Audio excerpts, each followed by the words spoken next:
Boa noite, meu Brasil, meus seguidores, meus telespectadores. Eu tenho certeza absoluta que a sala já estava repleta de vocês, porque esse meu convidado de hoje, não é de hoje que ele vem falando a respeito sobre nós. Quando você fala da mente humana, quando você fala de saúde mental, quando você fala de pensamentos, quando você fala de gente positiva, de gente negativa, do poder da palavra, quando se fala do William, se fala de uma pessoa que tem autoridade para falar sobre isso, autoridade do conhecimento, mas principalmente, cortou, 3, 2, 1, principalmente o conhecimento da alma, porque ele tem alma para entender as pessoas, porque para você entender alguém é tão difícil nesse mundo de hoje. Hoje, o William Sanches é o meu convidado, ele, para falar a respeito não apenas dessa gama, desse montaréu de livros que já ajudou a salvar tantas pessoas, mas, Geraldo, uma simples leitura, uma página, pode salvar ou pode mudar uma pessoa? Eu acho que você que já leu o William Sanches pode dar essa resposta. Disse para ele que o rosto de menino, ele falou, Geraldo, eu tô mais magro. Eu falei, no rosto.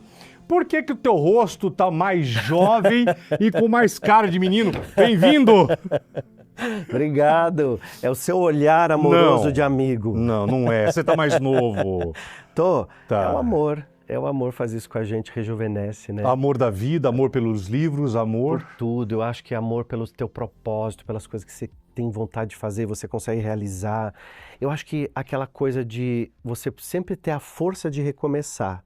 Eu sempre fico triste como qualquer pessoa, não é porque você é terapeuta que você não tem momentos tristes, eu fico, mas 2 dias eu já estou me reprogramando, me ressignificando, já pensando de outro jeito para poder mudar, sabe, o pensamento negativo. E mudar o pensamento negativo teu e das pessoas, essa luta tua com os teus livros já está há quantos anos? 20 anos. Lancei meu primeiro livro um pouquinho antes de 2006, 20 anos, e nesses 20 anos foram 36 livros lançados. No Brasil, fora do Brasil também. Livros que saíram em Portugal, livros que saíram em espanhol também. Mas o desejo de escrever nasceu lá com uma professora na faculdade, ainda quando eu fazia letras. Eu entrei a fazer letras, tinha 17 anos, e eu tinha uma professora de literatura que ela era apaixonada pela escrita também, tinha vários livros lançados. E aí ela foi me ajudando a escrever alguns artigos e eu, com aquele sonho de escrever um livro. Então, meu sonho de ser escritor, sabe? Assim, de ter um texto meu. E aí, quando eu fui dar aula na faculdade, para professores, né? Eu quis escrever um livro para professores. Então, meu primeiro livro foi um livro para professor, para quem estava estudando para ser professor. É um livro sobre pedagogia. William, na verdade, escrever já é uma terapia, né? Porque para você parar numa máquina, num computador, numa caneta, a partir do momento que você para, que você consegue se parar meia hora escrevendo, é uma terapia, já é um autoencontro, né? Quando você começa a escrever, né? Tem gente que fala assim, 2 coisas para mim. Eu não gosto de escrever, não gosto de ler. Eu brinco assim, você não escreve no WhatsApp? Escrevo. Você não lê no WhatsApp que as pessoas mandam? Lê. Então não diga mais que você não gosta de ler nem de escrever, porque é uma prática tão maravilhosa para a nossa mente, para a gente poder se expressar, para a gente poder colocar para fora aquilo que a gente está pensando, inclusive uma terapia. Uma técnica terapêutica que não custa nada é você pegar um caderno e escrever. Escrever acalma, William, eu gosto muito. Escrever, anotar. Mas as pessoas não escrevem mais. Tem muita gente que não escreve mais. E quando escreve parece meio estranho, né? Você está numa reunião escrevendo, fica todo mundo meio que te olhando, né? Peraí, você está escrevendo num papel? Sim. Eu anoto as coisas num caderno, num papelzão. Eu anoto aqui, ó, pra você ter uma ideia. Eu fico aqui, ó, tudo eu anoto, tudo eu anoto. Também. Eu preciso escrever, também. Eu tenho que rasurar, a minha mente, não adianta, eu tenho que sentir a mente para a mão, sabe? E você já parou para pensar que esses seus cadernos de anotações, eles já são um livro, 2, 3 livros prontos aí que você tem? Porque às vezes a gente olha para um livro pronto, a gente acha que é algo muito distante. Mas quando a gente está escrevendo, você está produzindo aquilo, quando você termina aquele texto, ele não é mais seu, ele é de quem vai ler. Então eu costumo falar que um livro, ele só tem vida quando alguém pega ele e abre, passa a ler, aquele livro tem vida. Quando você termina de escrever alguma coisa e você publica, ou na internet, ou num blog, ou num livro que seja, num artigo na internet, esse texto não é mais seu, ele é de quem vai ler. E aí, uma das experiências mais gostosas que eu tive na minha vida, logo que eu tinha lançado os primeiros livros, Geraldo, eu entrei no metrô em São Paulo. Aí eu entrei no vagão e tinha uma moça sentada lendo meu livro. Caramba! Caramba, Aí eu fui caramba. me aproximando dela, fui chegando assim pertinho dela para ver se era meu livro mesmo, fui vindo, o vagão cheio, eu segurando assim, cheguei e fiquei na frente dessa moça. Acho que era meu terceiro livro, chamado Vencer. E eu fiquei olhando ela lendo o meu livro. Naquela hora eu tive uma sensação assim, será que eu caprichei nesse livro? Será que eu dei o meu melhor nesse livro? Que página será que ela está lendo agora? Naquela hora me caiu um download assim, sabe que você não é mais ficha que cai, é download que a gente faz. Fiz um download, cara, que eu falei assim, olha a responsabilidade de escrever um livro. Aquela pessoa nunca imaginou que eu ia estar na frente dela e quem estava na frente dela era quem escreveu o livro, porque eu não falei com ela. Eu fiquei deixando ela ler até o meu momento de descer e eu nunca falei com essa moça. Mas ali me deu a sensação da responsabilidade de ser um escritor. Porque o livro, que você falou na abertura, ele salva vidas. Às vezes a pessoa abre um livro, ela lê uma página e ela fala, era isso que eu estava precisando. Uma única frase. Eu sinto que nós somos canais, né? Canal através da televisão, através da internet, através dos livros, nós somos canais. O conhecimento está aqui no astral, ele nem é nosso, ele vem. Imagina que um dia a gente ia pegar um aparelho, só tocar na tela, digitar, tirar foto, mandar vídeo. Imagina que essa informação veio através de alguém que canalizou isso para que a gente pudesse usar esse conhecimento. Então, a gente tem muita coisa que a gente precisa abrir o canal para sentir. Primeiro, isso não tem nada a ver com religião. Todos nós temos isso, essa sensibilidade. Todo mundo já teve aquela coisa, não deveria ter ido em tal lugar, foi e se arrependeu. Todo mundo já teve aquela coisa que eu deveria ter ido, não fui, me arrependi, não me ouvi, não tive coragem de falar não, porque queria agradar e depois se arrependeu. Todo mundo tem esse sentimento. E muitas vezes a gente não respeita essa sensibilidade. E a sensibilidade nossa está muito conectada com a criatividade. A pandemia fez isso com muita gente. Porque imagina quantas pessoas tiveram que se reinventar na pandemia e descobrir uma criatividade. Ou seja, pegar o trabalho, colocar na internet, empreender, alguém que nunca tinha feito empreendedorismo, né? Nós conversávamos muito, né, na pandemia, fizemos várias lives na pandemia, eu e você. Exato, estava todo mundo doente, todo mundo assustado, todo mundo em casa, e aí você tem um amigo, pensador, escritor, falei, William, vamos para a internet. Aí que as lives estavam começando, a explosão das lives. Eu né? lembro que você me mandou uma mensagem que eu nunca vou me esquecer. Você falou assim para mim, olha que isso tem mais de 5 anos. Você falou assim para mim, William, eu tenho muitas pessoas no meu Instagram e eu fico pensando como eu posso ajudar essas pessoas. Aquele dia, essa tua frase mostrou teu coração para mim. Porque assim, a boca fala do que o coração está cheio. Sempre. Então, muita gente pode estar milhões de seguidores, mas às vezes não estou importando com o que eu posso fazer pelas pessoas. Você não me conhecia pessoalmente, você viu meu trabalho, você gostou, e você falou assim, eu posso conversar com esse terapeuta, eu posso ajudar os meus seguidores. E no convite você disse essa frase que eu nunca vou esquecer. Você falou assim, eu quero saber como eu posso ajudar os meus seguidores. Você faz uma live comigo? Eu falei, agora. Nós fizemos uma live que deu mais de 100 mil pessoas ao vivo na live. Não vou lembrar isso. Eu nunca me esqueci dessa sua frase. Olha isso. É que todos nós não viemos a passeio, Não. né? A gente tem que se descobrir. Viemos aqui para quê? Somos temporários, tudo isso aqui é alugado, tudo isso aqui é emprestado e a gente não sabe que hora que vai ser o despejo. Né? Uma hora a gente vai ser despejado do corpo, despejado dessa vida e uma hora tchau. E não adianta que não vai ter aviso, né? Sairemos de cena automaticamente. E o que vai ficar é o que nós fizemos as pessoas sentir. As pessoas não vão lembrar do teu relógio, do perfume caro, de nada. Elas vão lembrar como você fez essas pessoas se sentirem. Então, o que a gente marca das pessoas é o que a gente sentiu perto delas, como ela nos tratou, né? Chico Xavier era um cara espetacular na simplicidade dele, não estou falando de religião, estou falando de exemplos, né? A gente pode falar de vários exemplos aqui, mas ele tem uma frase que ele falava assim, deixa sempre um rastro de alegria por onde você passar. Por que deixar um rastro de alegria por onde você passar? Você nunca sabe quando você vai voltar, não sabe nem se você tem volta. E muitas vezes a gente sai de casa brigado com quem está lá em casa, a gente sai batendo a porta, a gente sai xingando, a gente sai sem perdoar, a gente sai brigado e a gente não sabe se vai voltar. E não sabe também se aquela pessoa vai voltar. Então sempre pode ser o último momento. E a gente não... E é bom vocês agora, nessa entrevista que só está... Entrevista não, nesse encontro aqui com o William Sanches, eu espero que você reflita cada frase, cada momento, porque eu não tenho capacidade intelectual e nem espiritual. O William tem muito de cada frase que for dita aqui, que de repente você possa usar, captar, pegar essa energia para você, que mude alguma coisa para você, porque vai ser gratuito isso que você vai receber a partir de agora, nessa nossa conversa, nesse nosso encontro. William, desde quando eu conheço você, você sempre fala do poder da palavra e também do poder da negatividade. As pessoas andam, a gente vê uma negatividade imensa. Se as pessoas soubessem, e nisso agora você vai entrar, mergulhe com as pessoas agora, se as pessoas soubessem os dois lados pesados, o lado de um pensamento negativo, o quanto que ele pesa e o quanto que ele concreta. Você não tem ideia. Você vive com alguém negativo do lado? Presta atenção no que ele vai falar. Você fala muita coisa negativa? Você reclama muito? Presta atenção. Mas ao contrário de alguém que tem problemas, tanto mais quanto os outros, mas que de repente essa pessoa é positiva, você fala, nossa, esse cara sempre fica rindo. Nossa, essa menina sempre fica rindo, parece que...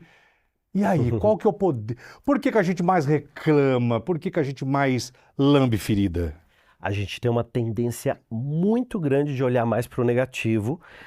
Basta ver um acidente no trânsito que para tudo, né? Porque todo mundo quer passar devagarzinho para olhar, depois conta em casa o que viu, quer falar mais da parte negativa de alguém que percebeu. Porque o nosso cérebro, ele tá programado para duas coisas. Ele está programado para se manter vivo, então ele tem que, ou ele luta, ou ele foge. Então o que o cérebro faz? Ele fica atento naturalmente às coisas negativas. Se a gente olhar lá atrás na história, que no teatro, as grandes tragédias gregas eram tragédias que as pessoas iam para o teatro para ver aquela tragédia grega e voltar para casa tranquilos, né? Coliseu é o maior exemplo disso, né? Então, quando a gente olha para a nossa vida hoje, nós temos um micromundo. A gente está muito olhando para o macromundo sem olhar para o micromundo. Vamos olhar para o nosso micromundo, que somos nós, nosso interno. Quando eu acordo e eu já penso imediatamente que o meu dia vai ser ruim, que nada para mim vai dar certo, que eu vou estar atrasado, que o dinheiro não dá para nada, que o meu país é uma porcaria, que todo mundo é corrupto, que não tem emprego, que isso, que aquilo outro, eu vejo mais daquilo, porque a mente ela está programada para ver mais daquilo. Hoje, o nosso celular, o algoritmo da internet, ele é uma cópia do nosso cérebro, da nossa mente. Porque quando você quer um carro e você deseja aquele carro daquela marca, daquela cor, você sai na rua, você só vê aquele carro no trânsito. Não, parece que está me perseguindo. Eu tenho que comprar. Eu tenho que comprar, tem muito. Eu encontrei aqui, é a segunda marca de carro que eu vejo hoje. Ou você fala assim, eu nem quero mais, todo mundo tem, parece que todo mundo tem esse carro, porque o teu cérebro está programado para ver aquilo. E aí olha que interessante, mais disso a gente passa a ver, porque eu já trouxe para minha mente e eu comecei a ver mais daquilo. Agora vamos trazer para o nosso dia, quando eu já acordo negativo e acho que nada para mim vai dar certo. Eu passo a ver e a criar aquilo. Então aquilo que eu vejo, eu estou pensando sobre aquilo, eu vejo, eu replico aquilo. Então tem uma sequência que é assim, pensamento vira palavra, palavra vira atitude, atitude vira hábito e hábito constrói a nossa realidade. 5 coisas. Pensamento é o começo de tudo. Nós somos o nosso pensamento. E quando você menos espera, o seu pensamento virou palavra. Você começa a falar. Quer saber sobre como a pessoa pensa? Passa um tempinho com ela e veja como ela fala. É isso. Como ela se expressa. Olha a chave. Descubra quem você tem do lado agora. Descubra quem você tem do lado. Que de repente até a pessoa que você fala que ama, você acredita que te ama. O que ela fala é a chave dela. Qual é a grande polêmica dos reality shows da vida? Porque você coloca um monte de gente dentro de uma casa que no começo todo mundo é bonitinho, educado, simpático, muitas horas junto, muitas horas ali as pessoas começam a cair as máscaras. E através da fala elas começam a mostrar quem elas realmente são. E isso acontece no dia a dia. Você começa a namorar, você começa a conhecer alguém através da fala, você vai descobrindo o sonho daquela pessoa, você começa a descobrir os valores daquela pessoa. Pensamento vira palavra. E aí, essa sequência não para, porque a palavra vira atitude. Se você está pensando negativo, se você está falando negativo, as suas atitudes serão completamente negativas. Então não tem como você achar que você vai prosperar, mudar de vida, se você pensa completamente negativo. E aí a gente transforma uma coisa chamada em hábito. Hábito é o que o cérebro faz sem perceber. Então a gente escova o dente, penteia o cabelo, toma o café com a mesma caneca, sempre com a mesma mão. O cérebro ele já aprendeu, ele não quer ter trabalho, então ele sempre repete. Aquilo já está no subconsciente, eu vou repetir, é um hábito. Quando eu não quero mais alguma coisa na minha vida que não está legal, eu tenho que criar hábitos novos. E um grande erro das pessoas é ficar brigando com o hábito velho. Então ela fala assim, eu preciso mudar esse hábito. Meu médico falou que eu não posso tomar mais café com leite, eu tenho que mudar esse hábito. Não é mudar, é criar um novo. Deixa aquele velho ali, já é conhecido, começa a criar um hábito novo, um caminho novo. Aí você muda a tua realidade. Só que como terapeuta, que eu já atendi muita gente, né? Hoje eu não atendo mais, hoje eu faço mais palestras e cuido das redes sociais, do YouTube. Mas durante muitos anos eu atendi em consultório, atendi mais de 2.000 pessoas, inclusive muitos famosos, colegas seus, que passaram comigo. E eu percebi uma coisa entre as pessoas. Nem todo mundo quer sair do problema.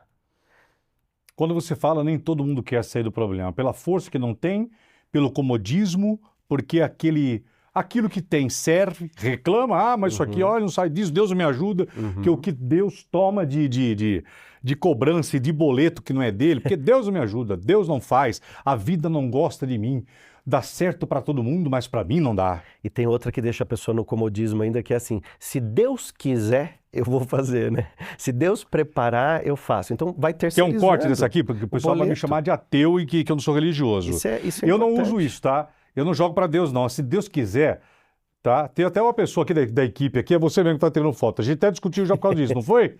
E você? Tudo é Deus. Ok, bacana. Fé é Deus, eu também acredito. Mas Deus, tudo para Deus, tudo joga para Deus, tudo fala para Deus. Tá, e você, e eu, e você? E aí, como é que fica? Então, Deus vai fazer a parte dele com certeza, porque é Deus, mas tudo é para ele, se Deus quiser, que Deus quiser dando. Eu vou fazer acontecer. E ele já nos deu uma lei meu. universal e natural chamada livre-arbítrio, que significa você vai arbitrar a seu favor. Então, quando eu tenho liberdade para construir e eu simplesmente espero Deus vai fazer por mim, Deus não faz por nós, Deus faz através de nós.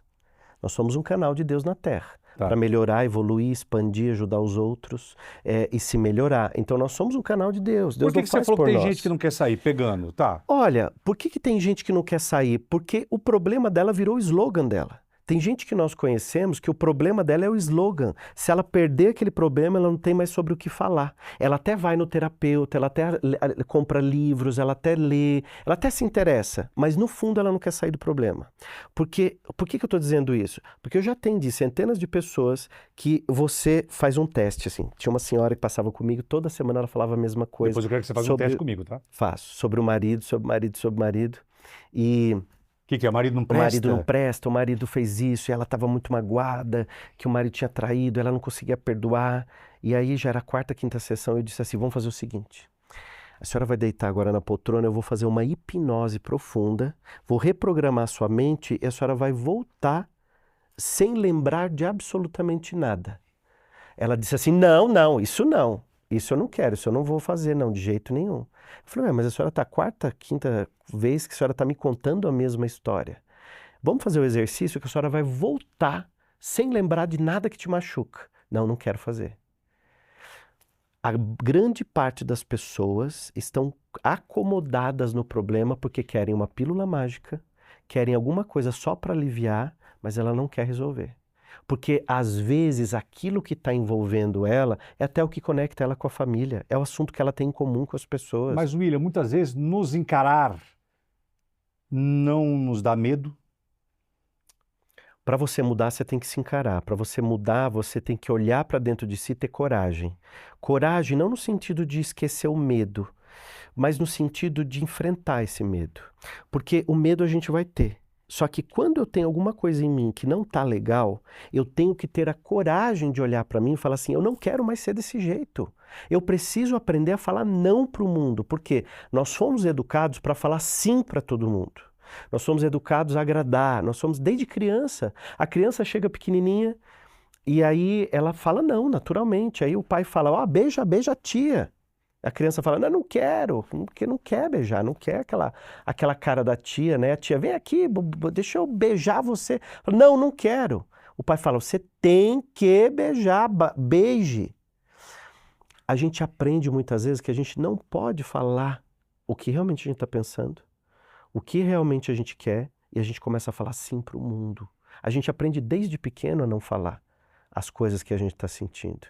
Se você observar uma criança, ela é naturalmente honesta. Jesus dizia assim, deixem vir os pequeninos, porque deles são os reinos dos céus. E quando as pessoas tentavam segurar as crianças assim, para as crianças não irem até o mestre, né, que estava ali dando a aula dele, Jesus dizia, não, que vocês estão segurando as crianças? Deixa vir as minhas crianças, porque deles serão os reinos dos céus. E aí tem um trecho, isso aqui também é uma história milenar importantíssima, que também não tem nada a ver com religião, porque toda vez que a gente fala de fé, de espiritualidade de Jesus, as pessoas acham que é religião.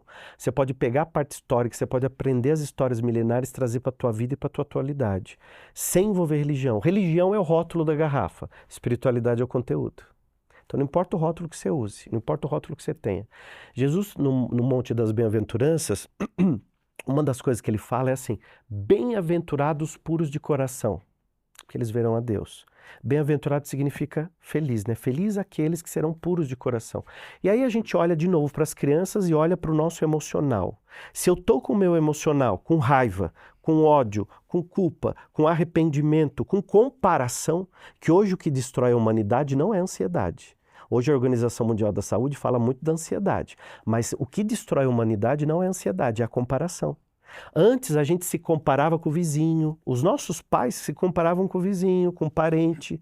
Hoje, Geraldo, as pessoas, antes de tomar o café da manhã, ela se compara com o atleta, com o ator, com o apresentador, com o rico, com quem está viajando. Antes de tomar o café da manhã, ela olha o mundo de todo mundo feliz e bonito, ela se compara, ela se destrói, ela se coloca para baixo.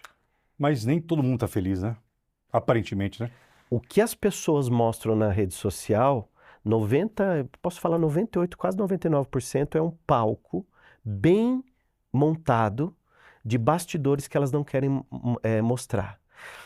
Muitas pessoas bem-sucedidas, ricas, famosas, mostram na internet uma vida, mas nos bastidores tomam remédio porque elas não se suportam, porque elas não aguentam a própria realidade. Agora você me pegou num ponto que eu quero muito. Olha que palavra forte. As pessoas que não se suportam. Como assim, William? Tem gente que não se suporta. Tem gente que não suporta o que ela sente, não suporta o que ela deseja, não aguenta a pressão de ser quem ela é. A gente vê muita farsa. Hoje tem, principalmente na internet, farsas montadas para serem compradas, para serem idealizadas. É o que mais e tem. Que nos bastidores não é nada daquilo. Tá, mas agora eu te devolvo. Mas internautas, telespectadores compram muita porcaria. Eu vejo falsos coaches que são verdadeiros estelionatários, porque carência, afetividade, dor. Se você pega uma pessoa que ela consegue enganar e induzir. A gente vê muitos palcos lotados de pessoas que não têm autoridade e conhecimento nenhuma para falar de dor, de ser humano, de pensamentos, de nada. E essas pessoas e gostam, o público compra. As pessoas gostam de ser enganadas. Porque as pessoas querem uma pílula mágica. E quem vende a pílula mágica, vende muito. Você falou de muitos coaches, de muitas pessoas falsas no palco, né? São pessoas que são conhecedoras da mente, têm todas as técnicas da mente. Verdade. Porque quando você aprende a usar o poder da mente, é como uma faca na cozinha. Aquela faca você pode usar para descascar laranja, como você mata uma pessoa, depende de como você vai usar. Então o poder da mente, ele pode ser usado de duas maneiras, para o bem e para o mal. Tem pessoas que usam para ganhar dinheiro. E principalmente quando elas envolvem a questão de Deus, de fé, e elas conseguem manipular pessoas extremamente fragilizadas. E na fragilidade, quando você fala para a pessoa de uma pílula mágica que vai resolver a vida dela, ela compra aquilo mesmo sem ter dinheiro. Ela vende carro, E eu conheço pessoas, porque eu sou um terapeuta que dá muita palestra em eventos no Brasil inteiro. E eu já participei de vários bastidores em que o cara acabou de dar palestra, ele vai correndo lá atrás perguntar quanto que vendeu. Eu tenho vergonha. Chega a me dar ânsia de ver as pessoas perguntando, não, volta lá e fala isso, isso e isso. Muita gente não sabe, mas tem gente que fica com fone no ouvido, com um cara especializado lá atrás em copy de venda, para falar, fala isso agora, lembra disso agora, joga esse exemplo. E aí as pessoas vão e levantam.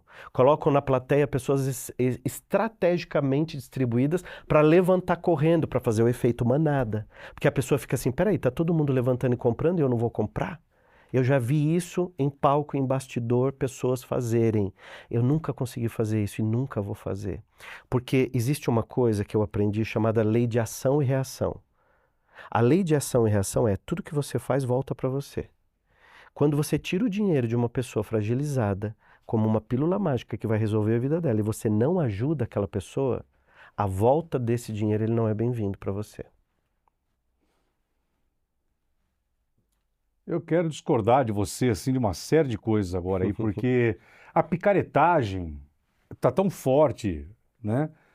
A internet deu palco e tanta gente ganhando dinheiro usando mente humana, falando que você vai ficar rico, eu deixo você rico e aquela coisa.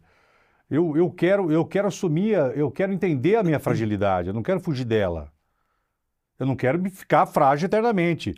Se hoje eu não estou bem, eu não quero fugir e falar, tá tudo bem. Não, hoje eu não estou bem. Mas eu quero melhorar. Eu quero buscar o meu tratamento, a minha cura, o meu entendimento. E essas pessoas colocam um esparadrapo em cima, mas enfim.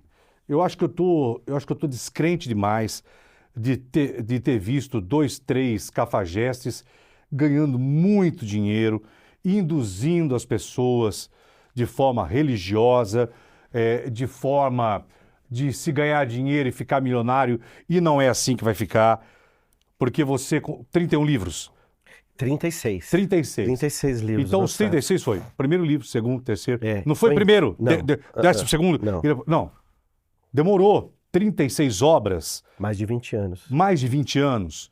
E hoje a gente vê startando e nascendo líderes e gente que tem um poder da palavra, cara, dá nojo. De verdade, desculpa, William, só um desabafo meu de jornalista e de ver que tem gente enganosa, milionária. E eu compartilho da tua ideia, porque eu sei exatamente o que você está falando. Eu, quando comecei meu canal no YouTube, eu comecei ele há 12 anos atrás. E eu colocava vídeos falando sobre comportamento, falando sobre espiritualidade, falando sobre como as pessoas poderiam viver melhor. E eu fui estudar tudo isso porque eu ficava assim. Lembra da história do metrô, né? O que eu coloquei naquele livro? Será que ajudou aquela mulher na hora que ela leu? Então a minha responsabilidade aumentou muito, eu procurei estudar cada vez mais.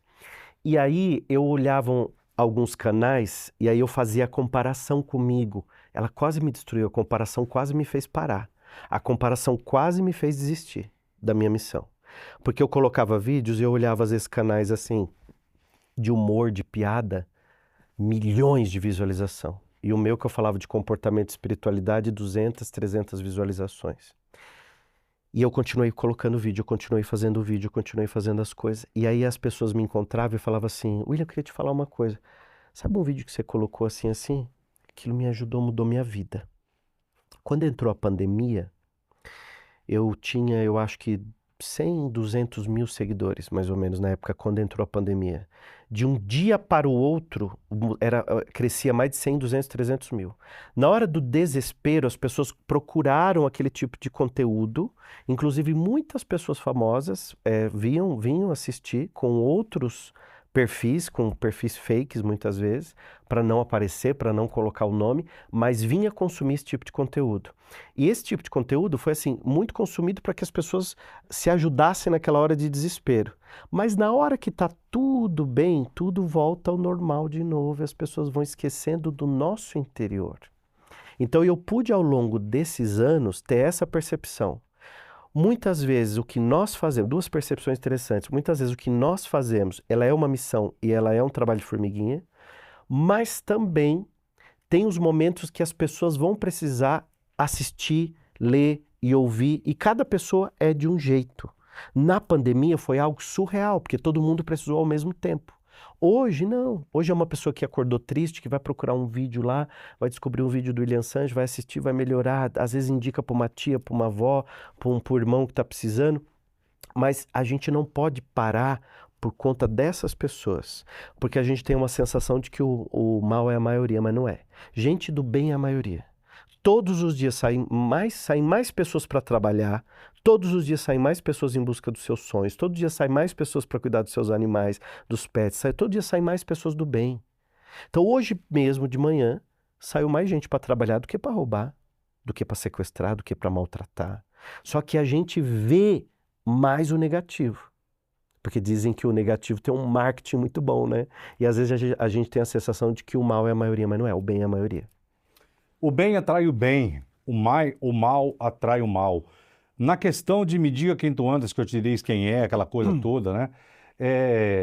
Nesse observatório desse mundo de hoje, eu observo muito a pessoa que está ao meu redor, com quem ela anda, com quem ela fala, com quem essa pessoa fala. Isso para mim é muito perigoso, com quem a gente fala, quem está por trás da pessoa. Porque hoje, num clique, a gente está todo mundo conectado, né? E de repente você vê se está dentro do mundo de uma pessoa que você não conhece. Ou que a pessoa passa aquilo que não é.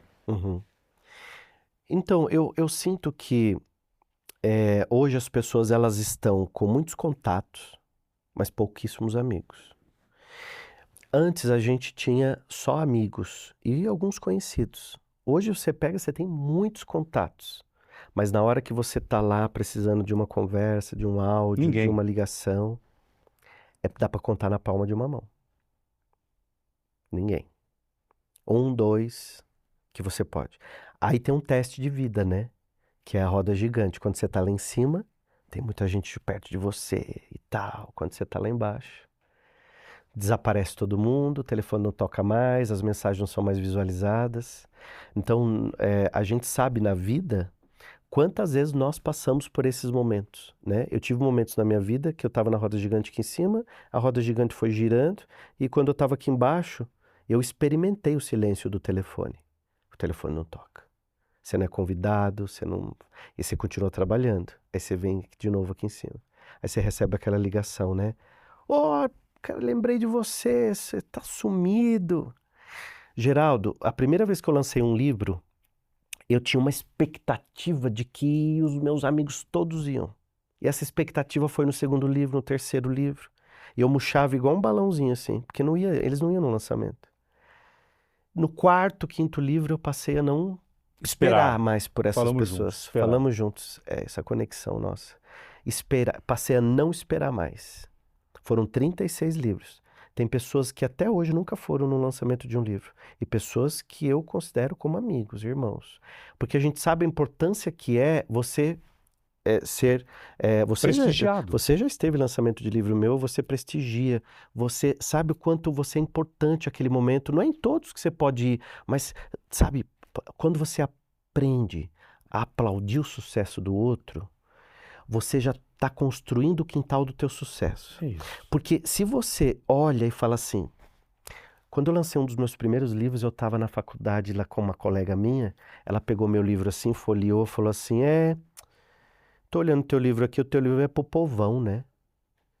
E aí eu virei para ela e disse assim, é claro que o meu livro é pro povão, a senhora já é uma doutora em educação, a senhora não precisa do meu livro. Eu escrevi o livro justamente para as pessoas que eu quero que leiam. Eu recebi uma crítica num site famoso na época de um livro que eu escrevi, e aí eu lia, relia, Eu fiquei mal, assim, um dia. No segundo dia eu falei assim, essa pessoa tem razão em algumas coisas. Eu preciso melhorar isso, melhorar aquilo outro. Esse livro que você tem aí, ele é um best-seller. Ele está na 10ª edição. Esse é meu livro número 29, 30, eu acho. Chama-se Em Mim Basta. Mas para eu chegar nesse livro aí, eu precisei escrever quase 30. Para ser um best-seller. A gente não pode desistir no começo das coisas por uma crítica, por alguém que falou mal, Ou por não alguém estar que dando não certo. vê. Você acha que às vezes a gente se confunde e fala, não está dando certo. Está. Porque a partir do momento que se começa, já deu certo alguma coisa. Quando você tem um sonho, você já deu certo. Quando você sonha com alguma coisa, você vai ter aquilo na palma da tua mão, porque você conseguiu visualizar aquilo, você trouxe aquilo para você. Tudo que é teu vem até você. Por exemplo, você está vendo aqui, essas são as pessoas hoje que acreditam verdadeiramente em mim hoje, quando eu coloquei esse canal aqui no ar. Aquele rapaz que está lá, a esposa dele, que eles acham que só filmam e editam, mas não são. Meu filho, que solitariamente veio comigo, o Joaquim, que não está como empresário, mas como uma mente brilhante, que falou, ó, eu falei, cara, tão difícil a internet, tão difícil fazer um talk show, nunca entrevistei ninguém, sempre contei história, sempre fui um cara que tô na rua, hoje estou sentado aqui. Para mim, isso aqui foi uma jaula no começo, né, cara? Eu falei, cara, mas eu falei, não vou desistir, eu não vou parar. Eu não vou parar. Não sei aonde esse espaço, esse canal vai me levar, mas eu sei que eu não entrei por um acaso aqui. Quando a gente tem esse entendimento nosso, daquilo que nós já estamos fazendo, com a dedicação, algo nasce, que às vezes você não consegue ver na hora. E não vai ser na hora. Não sei onde esse lugar aqui vai me levar. Mas eu sei que eu não entrei aqui, nesse espaço, não criei esse sofá, essa bancada, não botei essas TV velha aqui por acaso. Eu lembro que eu falei pra você assim, lá atrás eu falava pra você assim, Geraldo, você tem que ir pro YouTube. Você lembra disso? Você, um dos primeiros. Você tem que estar no YouTube. Você Você tem que ir pro realmente. YouTube. Você tem que ter tua emissora no YouTube. Porque propósito não é o que a gente faz, é o porquê a gente faz. Quando você conta uma história na rua, quando você conta uma história aqui no teu programa, quando você traz os seus convidados, não é só por fazer, é o porquê eu estou fazendo aquilo. É como eu posso atingir as pessoas, posso fazer companhia, eu posso ajudar essas pessoas a serem melhores. A gente hoje tem um número alarmante de suicídios. Hoje é uma média de 40, 45 pessoas por dia. Eu tenho espiritualmente isso aqui comigo, né? E jovens entre 25 a 29 anos. Hoje nós estamos gravando, hoje é terça, né? É. Hoje é terça. 3 dias atrás, um caso de grande comoção de uma jovem que tirou a própria vida, mandou um áudio para, não sei se você viu isso, mandou um áudio para a mãe e falando, mãe, me perdoe, cuide da minha filha. Você não tem noção quantas pessoas tiram a vida por dia. E você tem essa função de salvar almas e eu também. Mas o suicídio é uma coisa muito real, muito triste. E isso aqui salva, um livro salva, uma palavra salva, uma frase, As pessoas não têm noção da importância que elas têm para salvar outras vidas, da forma com que você é, aonde você está. E isso está salvando a gente também. Eu sinto que também nos salva. Não sei se você já teve essa sensação, mas tudo que eu faço, eu sinto que também me salva. Cada página. Geraldo, já li demais o William, ele nem tem noção, às vezes não é nem o livro todo. 3 páginas já foram suficientes para, de repente, ter acalantado, ter dado um bálsamo por um desespero teu. Então, você imagina quanto que teu livro, na cabeceira, nas madrugadas vazias, de dor, porque existem muitas pessoas hoje. É que essa palavra virou moda, né? Saúde mental. Mas tá todo mundo doente, William. Todo mundo tem uma dor. É que as pessoas disfarçam, elas mentem, elas se escondem, mas todo mundo tem uma dor. E você já vem, ao longo dessas décadas, cuidando dessas dores, né? Hoje, entre jovens, o suicídio é o quarto principal motivo de morte entre jovens, o suicídio. Então, esse é um assunto que não é muito dito, não é muito falado e não é trabalhado isso. Então, a gente tem uma sensação de que se fala muito sobre saúde mental, mas se fala muito pouco. Porque eu acho que precisamos falar mais e aplicar mais saúde emocional, principalmente nas escolas, para jovens, né? A pessoa aprende matemática, ciência, biologia, aprende uma série de técnicas, mas ela não aprende a lidar com a própria mente. Então ela não aprende a lidar com as próprias frustrações. Então eu e você e todo mundo, a gente aprendeu como a lidar com as frustrações? Na vida, batendo a cabeça. Então a gente foi lá para a vida, bateu a cabeça, não deu certo, a gente remodelou. A gente foi lá de novo, não deu certo, a gente se arrependeu. Aí a gente carrega rejeição, traumas, medos, fracassos. Então a gente vai carregando um aglomerado de coisas. Quando a gente fala assim, todo mundo sofre, todo mundo está passando por momentos difíceis, porque nós estamos carregando um aglomerado de coisas da nossa vida. E é muito pesado. É muito pesado. É muito pesado, sim. Eu assumo. Eu falo, falei até com meu filho esses dias, falei, ó, tá pesado pro pai. É uma mochila que você vai pôr numa pedra, daqui a pouco você pega outra pedra, daqui a pouco você põe outra pedra naquela mochila. E aí quando você vê, você está com uma mochila muito pesada carregando. Se você pega essas pedras, que são as suas dores da vida, e você começa a olhar para elas, trazê-las de forma consciente, não como vítima, porque eu sei que você não é, e eu sei que a maioria das pessoas que estão assistindo não são, mas tem muita gente que encara essas dores como vítima. E aí ela sempre se coloca assim no coitadismo. Então, ai meu Deus, por que comigo? E guarda as pedras na mochila. Quando você pega essas pedras e você se pergunta, o que eu posso aprender com isso? Você começa a fazer um calçamento para você passar numa estrada muito melhor. Porque essas experiências foram importantes para nós, porque nos trouxe até aqui. Agora, imagina que a gente, num determinado momento da nossa vida, lá na nossa adolescência, a gente tivesse uma aula sobre como lidar com as nossas emoções, aprender a falar sobre elas. A maioria cresceu com o pai dizendo assim, se você apanhar na escola, quando chegar em casa, você vai apanhar também. E aí apanhava na escola e não podia falar para ninguém. Sofria bullying e não podia contar, porque tinha vergonha. Sofria um tipo de violência e não podia contar aquela violência para ninguém. Então, a geração anos 70, 80, 90, nós carregamos muitos traumas, que hoje tem muito reflexo nos nossos problemas emocionais.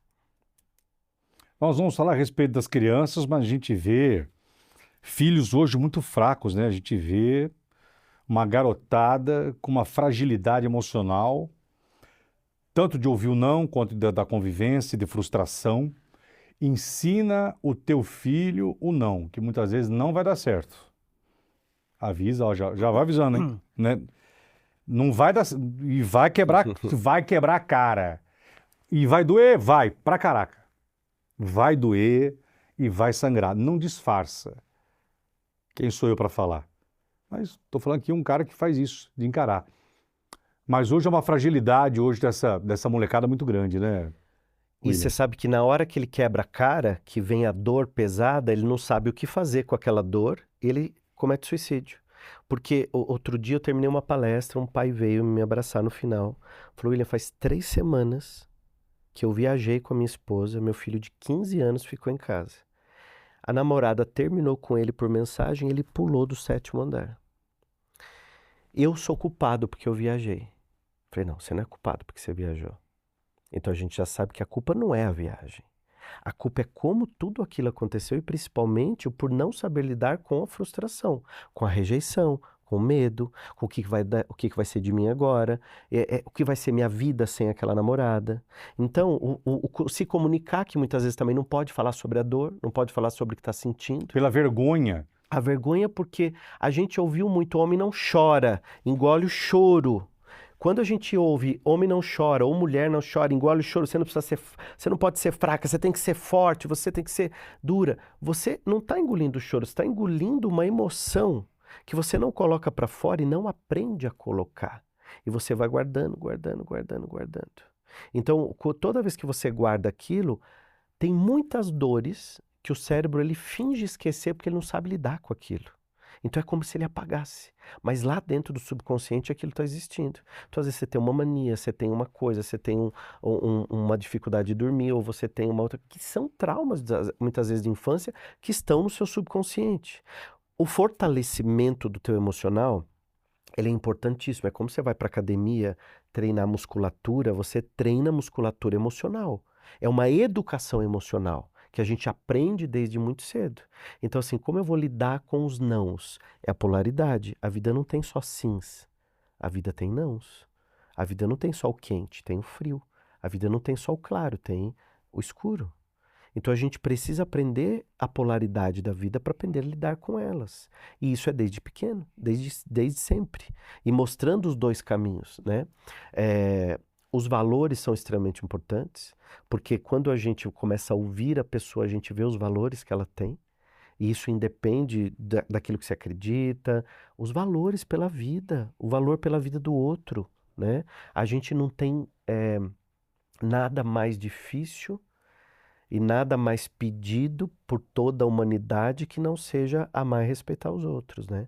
Como você ama e se respeita. Quando você não se ama e não se respeita, você não tem como exigir isso do mundo.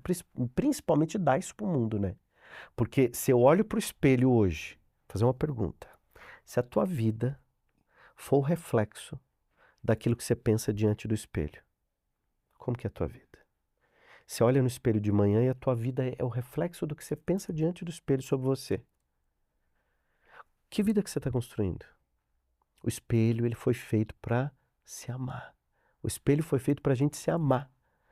Ele não foi feito para a gente se odiar, para a gente se pôr defeito, para a gente se Mas punir. tem gente que foge dele mesmo, né? Tem gente que foge de si mesmo, né? Nem pensando, né? Não vou nem pensar isso, não quero nem perguntar isso para mim. E aí ela se mascara naquilo ou ela usa filtros, né? Os filtros do Instagram funcionam na vida. Tem gente que usa filtro. Tem gente que se veste de um filtro e mostra para o mundo alguém que ela não é. Então, imagina que tem pessoas que estão gastando energia para ser quem elas não são. Então, ela tem dentro dela um talento, uma criatividade, um dom. Dom do grego significa presente. Deus nos deu um presente para todo mundo. Então, ela vem com tudo aquilo. Só que ela põe na cabeça dela que ela precisa ser uma outra pessoa para ela ser amada. E aí ela cria aquele personagem que ela acha que aquele personagem ela vai ser amada, ela vai ser querida. E muitas vezes ela está copiando dentro da comparação, dentro da epidemia da comparação. Então eu olho para todo mundo e falo assim, aquela pessoa é amada. Se eu for igualzinho a ela, eu vou ser amado também. Quando na verdade você vai ser amado do jeito que você é. E vai ter pessoas que vão gostar de você exatamente por você ser assim. E outras não, e tudo bem. E tá tudo bem receber um não. Mas não gostam de mim, aquela coisa da autoaprovação. Se jura que você vai passar o tempo da tua vida pensando se o cara da direita, da esquerda, não. E que vai agradar. E se não for do jeito que eu quero, também não presta para mim, né? Que tem esse outro lado também. Não, ele não é do jeito que eu penso, que eu concordo com o que eu acho certo, então ele não serve para mim. E aí as pessoas acabam se afastando. E aí a gente perde uma coisa maravilhosa, que é isso que nós estamos fazendo aqui, conversar sobre valores, ideias, o que nos motiva, o que nos faz evoluir.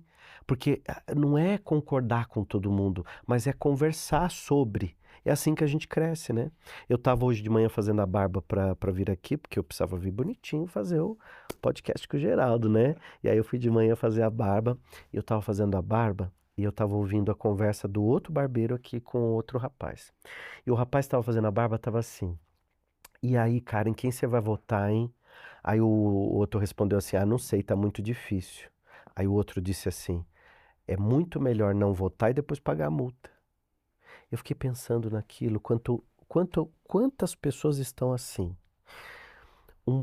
Para mim, tá? Um voto hoje de protesto é quando você escolhe uma pessoa que vai te representar, que você se afiniza com os projetos dela, você se afiniza com os valores daquela pessoa e você cobra aquela pessoa. Isso é um voto de protesto. Quando você não vota, não escolhe, e você diz assim, não me meto em política e eu não vou votar, eu não quero saber disso. Isso é um ato político. Então, todos nós estamos inseridos com atos políticos. Quando você não escolhe ou você deixa o outro escolher, pela sua vida, pela sociedade ou pelos seus valores, você simplesmente está deixando de se levar e está deixando que outras pessoas decidam. Nós estamos vivendo uma geração muito perigosa, porque é uma geração que tem todo tipo de informação e o cérebro não foi programado para ter tanta informação. É muita coisa. Muita informação. Nós estamos desacreditados uns dos outros. As pessoas estão desacreditadas. Ninguém acredita mais no outro. Ninguém. Ela olha eu acredito. Mentira. Vocês mentem. Ninguém acredita mais em ninguém. As pessoas estão desacreditadas e as pessoas estão com aquela sensação assim, não me meto, eu estou do lado de fora, vocês decidem. É o contrário. Você precisa estudar, precisa ler, você precisa pesquisar. Usar essas ferramentas todas que nós temos a nosso favor para que a gente possa saber o que que a gente vai fazer, o que que a gente vai decidir, o que que a gente vai escolher. Essa tal de rede social, hoje todo mundo com esse celular na mão. William do céu, o que que virou esse aparelho, né? O que que virou, que febre, que doença. A rede social, ela impulsionou coisas que nós já tínhamos. Por exemplo. Todos nós temos um lado mal. Todos nós temos um lado bom. Ah, William, não. Eu não tenho lado mal, não, William. Que terapeuta que é você? Eu sou bom. Que lado mal que eu tenho? Sim, Vamos colocar, todos nós. vamos colocar o lado sombra. É um lado que ainda não foi iluminado. Então, todos nós temos esse lado mal, que é o nosso lado sombra. Hoje, uma pessoa que se coloca atrás da rede social e ela simplesmente ela comenta e ela te agride, peraí, é o teu lado sombra que está agindo ali. Não é porque você não concorda que você pode falar o que você quer. Esses dias eu vivi como se eu tivesse vivido na época da Inquisição. Parecia que eu estava na época da Inquisição. No Dia dos Namorados, eu publiquei uma foto com meu marido. Eu recebi uma enxurrada de mensagens que parecia que eu estava na Inquisição. Geraldo, eram mensagens assim: eu vou queimar seus livros. Que decepção, eu não esperava isso de você. Eu comecei a olhar aquelas mensagens e disse assim: ué, mas por que eu não sirvo mais? Não, porque eu não concordo com você ser assim. Que pena. Mas o que mais me marcou foram mensagens, e eu até te mostro os prints depois dessas mensagens: eu vou queimar teus livros. Que decepção, eu já li livros dele. Aí eu respondi assim: não, você não leu nenhum livro meu, porque se você tivesse lido pelo menos um pedacinho de um livro meu, você não estaria nesse momento me agredindo porque eu postei uma foto com meu marido. Se a gente está em 2026, e em 2026 a gente não consegue respeitar a condição sexual das outras pessoas, em 2026, a gente está falando de queimar livro, que se fazia isso na época da Inquisição, que colocavam livros na praça pública e queimava, porque aquele livro era proibido, porque eu não concordava com aquela pessoa, e queimava a pessoa junta, né? Quer dizer, nós estamos fazendo isso na rede social agora? Estão. Porque hoje você vê a maldade explícita, escancarada, o racismo, a maldade, a inveja. Hoje a inveja escrita é declarada, postada, naquilo que você vai, uma simples foto, uma foto tão linda, você e teu marido ofendeu e fez como se fosse uma chapa revelada, né? Uhum. Quando eu mostro aquilo que eu quero, que eu sou, que eu gosto, se isso te agride, você vai lá, que eu falo, para eu entrar na tua rede, você imagina, eu pegar o celular, entrar na tua rede social e escrever. Isso é de uma revelação humana de como está hoje doente essa humanidade terrível. Não só na questão sexual, de com quem eu posso me deitar, com quem eu tenho direito de me casar, com quem eu tenho direito de trepar, de beijar, de escolher, né? Você vê o quanto que isso ofende, quanta maldade que existe nas pessoas, sim. Você sabe o quanto eu gosto da Xuxa, né? Então, eu lembro que uma vez eu falei pra você, e ela até mandou um vídeo pra mim na época. Eu falei com e tal, ela, muito e eu falei, olha, querida. tem o William, ela gravou, E eu fui no navio da Xuxa, e eu a conheci pessoalmente, tiramos uma foto, e eu coloquei aquela foto muito feliz, porque eu adoro ela, gosto muito dela. E não concordo com tudo que ela fala. Quando você gosta de uma pessoa, não significa que você concorde com tudo que ela diz, com tudo que ela faz, Sim. mas você gosta daquela pessoa, E daquele respeita, artista. E ok. respeita a opinião e ok. E coloquei uma foto. Geraldo, foi o dia que eu mais fui atacado na internet.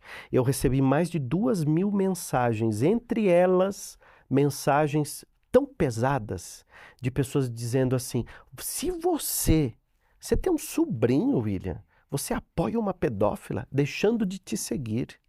A ignorância é tão grande que as pessoas não respeitam a história, não respeitam quem aquela pessoa é, o que ela já fez, o que ela deixou de fazer, quem ela gosta. Então não é porque você está atrás de uma tela que você pode falar o que você quer. Não, mas as pessoas falam, não, eu posso sim.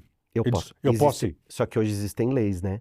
Porque assim, eu não posso falar na cara dele, mas eu vou falar na cara dele que eu vou rasgar o livro dele, que eu não concordo, que eu tô deixando de seguir porque ele tá do lado da Xuxa. E eu vou estar do lado das pessoas que eu gosto e do lado das pessoas que eu acredito. Agora, por quê? Porque as pessoas, elas precisam entender que você não está vivendo para agradá-las ou simplesmente fazer o que elas pensam que é o legal para elas, para que elas fiquem na zona de conforto. Quando uma pessoa, eu não concordo com ela, eu preciso fazer um movimento aqui dentro. Quando eu não gosto daquela pessoa, eu preciso fazer um movimento aqui dentro, que é exatamente o seguinte: se eu não gosto dessa pessoa, o que nela, que eu também tenho, me incomoda tanto? E por que que o ódio se transformou em palavras? Por que que as pessoas depositam em palavras, frases, o ódio da discordância? Tipo, eu não concordo, mas eu vou lá. Por que que esse ódio aumentou na internet e vem aumentando? Porque quando eu aponto o outro, eu tiro a atenção minha. Eu tiro a atenção de mim. Então, assim, olha que absurdo que estão fazendo. Eu não estou olhando para a minha própria vida. Olha, onde já se viu falar esse tipo de coisa ou fazer isso? Eu não estou olhando para a minha própria vida. Então, eu vejo que as pessoas hoje, elas apontam tanto. Tem uma cena de Jesus, posso dar esse exemplo? Que é À muito, vontade. muito legal da gente poder refletir sobre isso. Que é uma cena que já é um momento em que Jesus estava incomodando a sociedade, ele já era famoso, então entre os 30 e os 33 ele foi ficando muito famoso, muito conhecido. A vida política pública de A pública Jesus, dele foi 2 anos e meio, assim, tenso. tensos, e ele já era muito famoso. E já queriam prender Jesus, só que não tinham ainda motivos para prendê-lo. E naquela época tinha uma lei que dizia que se uma mulher fosse pega em adultério, ela seria morta por apedrejamento.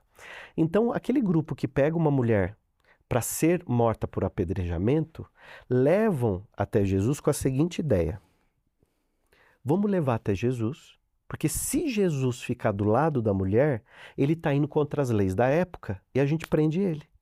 E se Jesus não fizer nada e essa mulher for apedrejada na frente dele, mas ele prega tanto amor, ele prega tanto perdão, ele vai ficar, né, completamente desmoralizado em frente à sociedade. Então eles pensaram, vamos pegá-lo de qualquer maneira. Levam aquela mulher, aqueles homens com as pedras nas mãos, para atirar naquela mulher. Aquela mulher também já preparada para ser condenada. Jesus estava dando a aula dele. Jesus fazia parte de 5% da população que sabia ler e escrever. E Jesus falava de uma forma muito simples, muito comunicativa. Então sempre tinha um grupo ouvindo Jesus falar. E Jesus ensinava sempre nas ruas, onde ele podia. Quando chegam com aquela mulher e dizem assim: Jesus, você que vai decidir o que nós vamos fazer. Jesus pensa durante um tempo e aí Jesus faz uma coisa extremamente interessante, inteligente. Jesus não fica do lado da mulher e Jesus não fica contra as leis da época. Jesus proporciona uma reflexão. Ele diz uma frase que é conhecida mundialmente: atire a primeira pedra quem não tiver pecado nenhum. E aquelas pessoas que estavam com as pedras nas mãos, elas começam a falar assim: peraí, é comigo que ele está falando, porque como assim atire a primeira pedra quem não tiver nenhum erro, quem não tiver nenhum pecado, quem não tiver... atire a primeira pedra aqui quem não tiver pecado nenhum. E as pessoas começam a largar as pedras e a voltar para suas casas. Então aquela pessoa que ia para atacar uma pedra, para apontar o dedo, para jogar em alguém que tinha feito algo errado, voltou pensando sobre a própria vida. E aí acontece um segundo momento nessa mesma cena. Quando aquela mulher não tem mais ninguém à volta dela para atacar uma pedra nela para condenar, porque as pessoas voltam arrependidas e pensando sobre a própria vida, Jesus dá uma frase assim para ela: vá. Vai e não peques mais, que era a palavra que ele tinha na época, né? Pecado, para ensinar a escrever outras coisas. Aquela mulher sai dali correndo para construir uma vida nova. Tem 2 coisas que a gente pode aprender aí. Primeira, refletir sobre nós mesmos, sobre os nossos erros, as nossas sombras, aquilo que incomoda, os nossos espinhos, o que eu posso olhar, muito mais do que apontar a vida do outro. Porque quando eu aponto para o outro, eu estou tirando o holofote de mim. E quando ele manda ela embora, correr e construir uma nova vida, significa que não importa o que você fez até aqui, importa quem você quer ser daqui para frente. Porque quando a gente decide recomeçar, a gente morre e nasce no mesmo segundo, porque recomeçar é o morrer e o nascer ao mesmo tempo. E aí aquilo acontece na frente de todo mundo que estava ali assistindo, e aquela cena ficou tão famosa que é relatada na Bíblia, né? Então Bem, esse momento a gente pode aprender muito sobre isso. deixa eu pedir mais água, por favor. Pede pra Mais uma nós jarra d'água, colocar por favor, pra- aqui. É assim, tem 28 pessoas aqui. Todo mundo tá vendo, morre, mas não adianta. Tá todo mundo no celular. Nós estamos falando, tá todo mundo no celular. Tá todo mundo, ninguém vê nada. Já se é cavalo, sou desse jeito. Você vê só que esse é o mundo que a gente vive. Tá. O entrevistado tá aqui morrendo de sede, a boca dele tá seca, faz 49 minutos. Um tá jogando, um tá nessa porra dessa buceta do tigrinho, o outro não sei o que tá fazendo, o outro tá lá, que não sei o que, Água, meu entrevistado. O outro tá respondendo os comentários, tá vendo? O Oh, pessoal meu tá Deus do céu. comentando. Agora Obrigado, eu te meu falo, amigo. tá, tanto tempo depois, né? Essas pedras, hoje elas estão na modernidade, né? Quando eu pego lá, Elas estão na palavra publicar. no public... Boa. Hoje as pedras, das pedras da época de Jesus, que levantaram para apedrejar a mulher, essas pedras hoje, milhares de anos depois, elas ainda existem. No palavra publicar. E as nossas mazelas são as mesmas. As dores humanas são as mesmas. Por isso os ensinamentos de Jesus são sempre atuais. Porque as dores humanas são as mesmas. Então, assim, ansiedade, medo. Hoje a gente tem outros nomes. Mas quem disse que naquela época as pessoas não tinham tristeza? Muitas. Não tinha depressão, não E tinha o dor. medo, eu acredito que o E medo, E o medo medo na época romana, nós estamos falando, mundo, numa época em que as pessoas eram crucificadas, queimadas vivas, mortas com espada, enfiadas assim, perseguidas. A época romana, vocês não têm noção o que é. Como as pessoas eram mortas, queimadas, pessoas foram dizimadas, assim, coletivamente. Povos desapareceram, assim, em questão de horas, com cavalarias invadindo vilarejos, e, enfim. Imagina o medo. O medo era maior, que hoje as pessoas ainda conseguem fugir, e naquela época fugia como? Ia para onde? Como que era o socorro? Hoje se tem voz, naquela época tinha voz para se erguer e falar, não faça. Ah, tá bom. Então naquela época tudo era, eu acredito que a dor maior, medo maior, tudo era maior. e a dor física sem um remédio, né? É uma dor física absurda sem nenhum comprimido Não pra tinha aliviar. Não tinha anestesia. nada. É verdade. Imagina uma dor de dente. Então, assim, cara, o povo sofria muito. E hoje a gente tem muitas facilidades. A gente tem na nossa cozinha um micro-ondas, um forno, a gente tem tudo ali. E antes a nossa avó tinha que colocar lenha no fogão, tinha que Tem que colocar buscar brasa lenha, dentro tem do que ferro. cortar. É. Hoje aperta o botão, acendeu. E ainda, às vezes a gente fala assim, caramba, que porcaria dessa internet tá lenta. E a gente ia no banco, ficava 2 horas em pé para pagar uma conta de luz. William, em Ibirá, a minha mãe e minha tia tinha que esquentar a água. O chuveiro era um latão furado com uma corda, botava a água quente lá, apertava, ensaboava. Não era o chuveiro ligado, não tinha chuveiro, não era Uhum. contínuo. Hoje nós temos tudo. Mas que papo mais idiota, William Santos, Geraldo. Que aí, é que você não valoriza o chuveiro dos 10, 15, meia hora que você gasta. Quando a gente liga o chuveiro e a água já sai quentinha, a gente se esquece daquele benefício que a gente já tem, que a gente já conquistou. Então, nós conquistamos muita coisa para o nosso aconchego, para o nosso conforto, e aí a gente vai se esquecendo e a gente começa a reclamar de outras coisas. Reclamar significa clamar mais do mesmo. Reclamar. É igual o replay do futebol. Replay, você vai ver o jogo, você vai ver o gol de novo. Imagina isso no nível de reclamação. Reclamar. William, Então, eu clamo muito. reclamar negatividade da câncer, tristeza da câncer. Você acredita nisso? Que entendimento que você tem de uma pessoa odiosa, de uma pessoa que tem dentro dela tristezas ou mágoas assim que tem gente que não perdoa. Tem uma expressão muito popular que fala que mágoa é uma má água. É uma água ruim, mágoa, má água. Tem um professor chamado Masaru Emoto, ele já morreu. Ele fez um estudo muito interessante numa época chamada partícula da água. Então ele estudou justamente isso. Ele pegava a partícula da água, ele era fotógrafo, pesquisador, e ele conseguiu juntar tudo o que ele fazia nessa obra que ele fez, chamada Partícula da Água. O Masaru ele fotografava a partícula da água a partir de alguma influência externa. Então, por exemplo, ele pegava a água, ele fazia uma oração, pessoas oravam em volta daquela água, ele congelava, levava a partícula da água no microscópio e fotografava. A partícula da água que recebia uma oração, ou uma gratidão, ou palavras amorosas, a partícula era de um jeito. A mesma água, quando recebia reclamação, raiva, ódio, mágoa, rancor, palavras de ódio em direção à água, quando ele fotografava a partícula da água, ela tinha mudado, a mesma água. Imagina que nós somos mais de 80% formados de água. E a gente aqui dentro fica o tempo todo lembrando o que aconteceu, xingando o que aconteceu, enviando coisas ruins para os outros, né? Pensando negatividade. A nossa água aqui dentro, a nossa vibração... É isso. Essa vibração vai fazer o quê? Diária. Vai adoecer a célula. A célula adoece, a célula apodrece. Então, nós podemos mudar a nossa vibração a partir do momento que você torna aquilo consciente. Então, assim, a consciência não é de uma hora para outra, não é acender e desligar um botão, é assim, eu percebi uma coisa em mim negativa, amanhã ela vai voltar. Ela vai voltar. Só que eu vou observando e vou treinando. Eu sou uma consciência por trás do meu pensamento. Mas, William, eu não tenho controle sobre mim, eu não consigo. Você não aprendeu a ter o controle, né? A vida toda você foi usando a tua vida como se fosse um táxi. Você senta e o outro vai te levando, né? Você precisa assumir o controle da tua vida. Você está no controle da tua vida. Você controla o que você pensa. Pensamento ruim vem. Pensamento negativo vem. Só que eu não sou aquele pensamento. Então tem um exercício muito importante. Vem um pensamento negativo, fala assim, eu faço isso, eu falo assim, William pensaria isso? William não falaria isso. E eu remodelo dentro de mim mesmo como eu pensaria.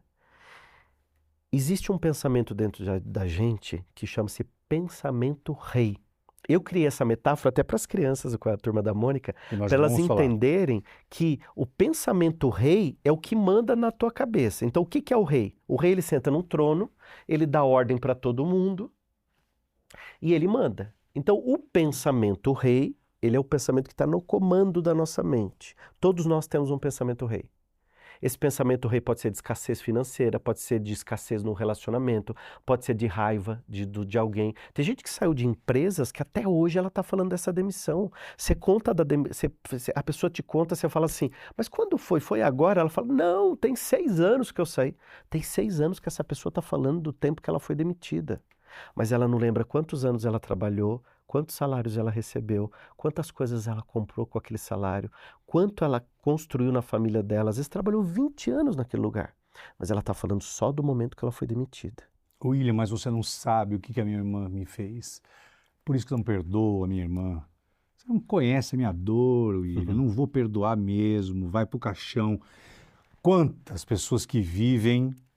A falta do perdão. A falta do perdão. A falta do perdão gera doença. A falta do perdão, ela gera um retardamento espiritual.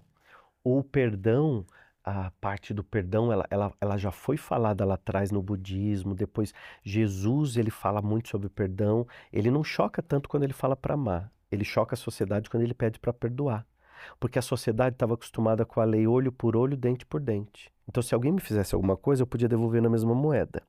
Então, quando Jesus diz assim, não, vamos perdoar, ele choca a sociedade. E até hoje, 2026 anos depois, a gente tem dificuldade de perdoar. Tem gente que diz assim, eu não perdoo, eu saio do grupo, eu bloqueio a pessoa, ela sai do grupo da família, que é a primeira lança, né, que ela joga, depois ela bloqueia, eu vou bloquear, comigo ela não fala mais. Então a gente pegou no aparelhinho que é o celular, a gente pegou um poder de vingança. Então a gente se vinga hoje assim. Tem gente que quando vai deixar de me seguir, não sei se acontece isso com você, ela escreve assim, deixando de seguir, 3, 2, 1, eu acho um barato que ela ainda conta, 3, 2, 1, deixando de seguir, porque é um valor. Então eu deixo de seguir você e eu tenho que te avisar, viu, para você saber que eu estou deixando de seguir. Então é a vingança de agora, da nossa época. Só que o perdão, ele não dá o alívio para o outro, ele dá o alívio para você. Então o perdão também não é esquecer. O perdão é ressignificar e saber como aquilo pode te impulsionar para frente. Quando eu perdoo, eu não estou esquecendo o que aconteceu, mas eu estou dando o aval para não sofrer mais aquilo. Imagina que você sofreu uma coisa há 20 anos. Quando você dá o perdão, você não vai esquecer, mas você está dando um certificado de que você não precisa mais sofrer por aquilo. Comece a parando de falar Essa sobre palavra é aquilo. muito forte. Não sofrer mais por Sobre aquilo. aquilo, Repita, não sofrer mais por aquilo. Isso é libertador. Nossa, realmente, William. Caramba, eu sofri tanto por aquilo durante tanto tempo que eu fiquei punhetando, eu fiquei fermentando aquilo que, nossa, parece que foi ontem. E ela conta como se fosse ontem, e eu vou te contar um segredo. O teu corpo, a tua mente reage como se fosse realmente ontem. Você sente tudo de novo aquilo. E a tua mente não sabe que foi há 20 anos. Quando você conta aquilo agora, você sente tudo de novo. Então você está o tempo todo fazendo o quê? Repetindo, reclamando, clamando mais uma vez daquilo. Então quando você não quer mais uma coisa, você para de reclamar. Primeiro para de falar. Aquilo vai morrendo por inanição, por falta de alimento. Então quando você tem uma dor aqui dentro, pare de alimentar essa dor. Não permita mais que aquela dor viva em você. Vai deixando de alimentar, ela vai ficando fraquinha, fraquinha, fraquinha. Daqui a pouco você para mais, você não lembra mais dela. Você vê mais esse desespero hoje mental em homens ou em mulheres? Mulheres procuram se cuidar mais, homens escondem mais. Eu acho que mulheres buscam mais terapeutas e homens buscam cardiologistas quando eles infartam ou quando tem algum problema no coração. A mulher, ela busca muito mais. Tanto é que nas minhas redes sociais, 92% são mulheres. William, todo mundo precisa de alguém para falar, Aham. mas hoje ninguém tem ninguém para falar. As pessoas hoje têm celulares, as pessoas hoje se ocupam de visualizações alheias, buscando sobre o outro, sobre... Tá, estamos cada vez mais sós, poucos amigos, pouca gente para entender da minha dor, pouca gente com tempo para perguntar. Eu te falar uma coisa, quando foi, você que está me vendo agora nessa noite, quando foi a última pessoa que te ligou, seu telefone tocou, oi, você está bem? Está tudo bem? E aí? Vou até, a palavra tão forte, e aí? Quando foi a última pessoa que te perguntou, e aí? Tudo bem? E aí? Posso ajudar? E aí? Sem pedir nada na sequência, né? E sem pedir, porque de repente alguma coisa depois. Então, Sabe? E hoje com o Pix, né? Hoje a cara de pau aumentou. O Pix revelou a cara de pau e o quanto que você é usado pelas pessoas. O Pix, ele a validou, ele encurtou muitas revelações. Porque o Pix, ele dá sorriso, o Pix, você prova que é amigo, o Pix, a obrigação do Pix, a obrigação. Então, mas desculpa, então, e aí? Ninguém tem mais para quem falar, para quem chorar. Vai chorar para quem? Como é que você tá sem intenção depois de pedir alguma coisa, né? Porque quando a pessoa às vezes está um tempão sem falar com você e pergunta, você já até fica esperando, né? Peraí, cadê o resto do texto, né? O que vem por aí? vem por aí agora? Porque a pessoa vai perguntar alguma coisa. A solidão, ela é tão urgente que alguns anos atrás, na Inglaterra, eles fizeram o Ministério da Solidão. Porque o número de pessoas solitárias sofrendo de doenças emocionais era tão grande que no Reino Unido fizeram o Ministério da Solidão. Eu fiz há 3 semanas atrás, um sábado, na madrugada, no rabo da madrugada, tá? Tomando vinho e tal, 3h30. Falei, não vai ter ninguém. Eu entrei no TikTok. Quase 30 mil pessoas, às 3h30 da manhã. Sabe que, na hora que eu olhei lá, começou 12, 14, 17... Falei, gente, o que é esse 17? Quando, não, você está quase com 30 mil pessoas. 3h30 da manhã.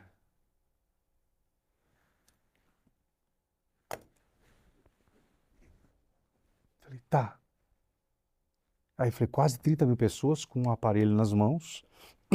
Possivelmente deitado na cama, com a Possivelmente luz na deitado cara. na cama, com a luz apagada. vendo que eu ia para falar, eu também não tinha nada para falar. Também estava acordado. Eu também queria ver o que você podia falar para mim. Eu também queria uma palavra sua, porra. Você não falou nada para mim. Você tá entendendo? Sim. Falei, cara, e eu tô no meio dessas 30 mil pessoas. Tá, e aí? Reclamar para quem, se eu preciso? As pessoas, é a solidão. Essas 30 mil pessoas é o clube da solidão. Que se encontraram. Você teve uma ideia aí, hein? Tem uma oportunidade aí, uma ideia. O Do Clube quê? da Solidão, às 3 da manhã, com Fazer o Geraldo. clube? É. Fazer o clube. E aí ajudar essas pessoas que estão ali, E a gente muitas ajuda vezes falando, querendo né? uma palavra amiga. É. Ou, Eu ouvindo, as ouvindo, pessoas é. mandando perguntas. Eu fiz isso já. Eu faço no YouTube os encontros diários, né, que eu faço de manhã, e as pessoas mandam áudio, que eu falo que é o áudio amigo. E aí eu escuto o áudio e respondo ali a alguma coisa que a pessoa está perguntando, né? E às vezes ela não tem com quem desabafar, com quem falar. Mas não tem mesmo. Não tem, porque E casada, tá? é, Essas pessoas, a solidão a dois é a pior. ela existe. De repente você é casada, casado, mas você não tem dentro de casa, as pessoas não têm dentro de casa com quem falar, William. E ela não confia, não pode confiar, não pode falar, e a solidão a dois, ela é mais triste ainda porque você fala assim, puxa, eu tô com uma pessoa que é para ser meu companheiro, mas nós não temos essa companhia, né? E a palavra companhia, ela é muito bonita, porque a gente não percebe, mas no meio da palavra companhia tem a palavra pão, companheiro, companheira de livro de companhia. Por que surgiu essa palavra? Antigamente, nas tripulações marítimas, eles ficavam muitos meses em alto mar. E o único alimento que não estragava meses em alto mar era o pão. Então eles diziam assim, com pão iam. Ou seja, iam com o mesmo pão. Então aquelas pessoas ficavam meses em alto mar compartilhando o mesmo pão. O sentido de ser companheiro é aquela pessoa que divide o pão com você, ou seja, que constrói o futuro junto. Quando você não tem isso, que você tem que comer o teu pão sozinho, que você tem que conquistar o pão sozinho, que você não tem com quem compartilhar, deixa de ser companheiro. E aí você fica sozinho. E aí você tá sozinho. E aí você fala, não tem mais ninguém. E aí tem aquela pessoa que diz assim, eu não vou largar porque tá ruim com ele, mas é pior sem ele. Eu fico sozinho, eu sou um cara altamente sozinho. Eu gosto da solidão, me dou bem com a solidão, não tenho medo dela, gosto de ficar sozinho, gosto do meu silêncio, não tenho problema algum. Assim, eu não vejo problema, as pessoas falam tanto de solidão, medo, pavor, que tem gente que tem pavor mesmo, né? Não fica de jeito nenhum, ela tem que pôr gente dentro de casa. Eu não, estou falando sério. Porque você não tem a solidão, você tem a solitude, que é você gostar do seu momento ali só com você. Porque você descobriu a arte de ficar consigo mesmo. Total. Então não é viajar sozinho, eu tô indo viajar comigo. Eu viajei Telefonou na sozinho, sua olha. casa, tá sozinho? Não, tô comigo. Eu fiz uma viagem que 22 dias, adorei minha companhia. E quando você não E sabe o que as pessoas gosta... falaram no hotel pra mim? Ô, Geraldo Luiz, isso aqui, tá com quem? Mas você tá sozinho, A vai sua chegar esposa? alguém? Falei, não tem esposa. Vai chegar alguém? Esposo? Eu também não tenho. Mas sozinho, sozinho. Lá em Jericoacoara. Comigo. Em Jericoacoara, todo mundo perguntando. Não, ele tá sozinho. Nossa, ele tá sozinho, foi sozinho. Eu faço muito retiro, assim. Que eu fico uma semana no retiro, só comigo. E aí eu falo, tô comigo. Então, às vezes, a pessoa acha que isso é egoísmo. Não, isso é amor próprio. É você gostar de você estar com você. É maravilhoso você ter uma companhia, compartilhar, conversar. Mas se você não aprender a ter momentos de solitude, você também não evolui, porque você não se ouve. Você não ouve você não ouve Deus em você, você não silencia. Deus é tão educado que só fala com a gente quando a gente está em silêncio. Se você está o tempo todo no barulho do mundo, com fone de ouvido, com música, com gente ao lado falando, que momento que você fica com você? Nesse momento da madrugada que você viu 30 mil pessoas no celular, essas pessoas não estavam com elas. Não estavam meditando, não estavam pensando, não estavam orando, vibrando, chama como você quiser, mas você não consegue ficar só com você tem que ligar um aparelho. Você tem que ver outras pessoas, você tem que ter impulsos mentais, cerebrais. Ou liga a televisão, então tem pessoas que chegam em casa, já liga a televisão, já liga o rádio, já vai pro celular. Ela não consegue ficar com ela, é desesperador as pessoas não conseguirem ficar consigo mesmas. Pensa um pouco, só você é eterno com você, todo o resto é passageiro. Você só vai levar você. Só. Você chega sozinho, E você vai E vai sozinho. sozinho. Nem o corpo a gente leva. O corpo é um carro que está com a gente nessa viagem. Vai chegar um momento que esse carro vai estacionar e a gente vai continuar. Né? E as pessoas não vão com você e não vão lembrar de você. Poucos vão se lembrar. É difícil pensar isso, mas é. E assim, se você tiver sorte, você vai virar um porta-retrato. Vai ficar lá, se tiver sorte, tá? Uma família que ama muito. Muito. Senão, depois esse porta-retrato, depois de 4 meses, o porta-retrato, fica te lembrando muito, vai, guarda, vai. Já vai pra gaveta. E se de repente não for pra gaveta, pode ir pro lixo. Para uma caixinha no maleiro lá em cima do guarda-roupa. Você vira uma caixinha no maleiro do guarda-roupa. Geraldo, você é um cara que durante a tua vida você entrevistou pessoas famosas, milionárias, pessoas que estavam estourada na mídia. E você também é um cara que vai lá na Praça da Sé e entrevista a pessoa que está ali na praça em situação de rua. E eu tenho uma curiosidade para te perguntar, posso? Deve. De todas Vem cá, essas... senta. Vamos trocar agora uma pergunta? Então vem. Então senta aqui. Eu vim pensando nessa pergunta, eu falei, eu preciso perguntar isso pro Geraldo. Vai lá. Senta. Então, Peraí, que eu vim agora... pensando. Eu sempre quis Ai, que sentar medo! aqui. Caraca! Ai, que ruim que fica aqui. Você vai, agora você Ai, vai meu sentir pai o do que céu. vai ser. Eita! Geraldo Luiz, Diga, William Sanches. você é uma pessoa... Só toma cuidado que eu respondo, tá? Você é uma pessoa que entrevistou pessoas extremamente famosas, pessoas que estavam em alta, pessoas milionárias. Você teve a oportunidade de olhar nos olhos dessas pessoas e conversar com elas. Mas você também é o mesmo cara que vai lá na Praça da Sé, conversa com aquela mulher que está ali em situação de rua, desabafando a vida dela. A minha pergunta para você é, quando você olha para os olhos desses seres humanos, qual é a maior dor que você percebe no ser humano? O abandono. O abandono que nós somos capazes de produzir com os outros. A gente consegue muitas vezes abandonar um filho, uma filha, uma esposa dentro de casa. A gente consegue abandonar os nossos sonhos, a gente consegue abandonar os nossos desejos. E muitas vezes essas pessoas, esses moradores de rua, que não nasceram na rua, estão na rua, todas elas carregadas assim de tantos sonhos, desejos, frustrações, mas que elas fugiram delas mesmas. Então, quando eles me veem lá, quando esses moradores de rua, eles falam, nossa, o Geraldo aqui? Mas não é o Geraldo Luiz, é o Geraldo. Então, quando eu vou ao encontro, quando eu fiz esse podcast chamado Vozes Invisíveis, exatamente por isso, vozes, que todo mundo tem. Mas essas vozes hoje, elas estão... Fala-se, mas é invisível, ninguém ouve, ninguém vê, porque uma voz também se vê. Quando você fala para aquelas palestras, todo mundo está vendo e sentindo e vibrando com a tua voz daquilo que você está falando para aquelas 2.000 pessoas nos teatros, nos ginásios que você vai. Então, eu quis dar voz a esses invisíveis. Não vejo diferença alguma entre eu e eles, né? Você falou, realmente, na época de televisão, por exemplo, hoje eu estou fora. Hoje meu telefone não toca mais como tocava, porque quando você está no ar, todo mundo te procura. Isso eu já sabia, que quando eu estivesse fora do ar, meu telefone não iria tocar mais tanto, os convites não mais tanto. Mas isso para mim está tudo bem, porque eu sabia que eu era empregado do Geraldo Luiz. O Geraldo Luiz é um empregado meu. Ótimo, sinto falta da televisão. Claro, meu trabalho, mas não é a essência daquilo que falar que estou falido, acabou, não existo mais. Então, o Vozes Invisíveis, ele me resgata algumas coisas que nunca podem morrer dentro de mim, que é estar perto dessas pessoas.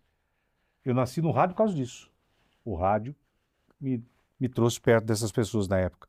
Quando eu fundei a Casa da Sopa, em Limeira, era só um morador de rua lá, então é uma necessidade espiritual, igual você.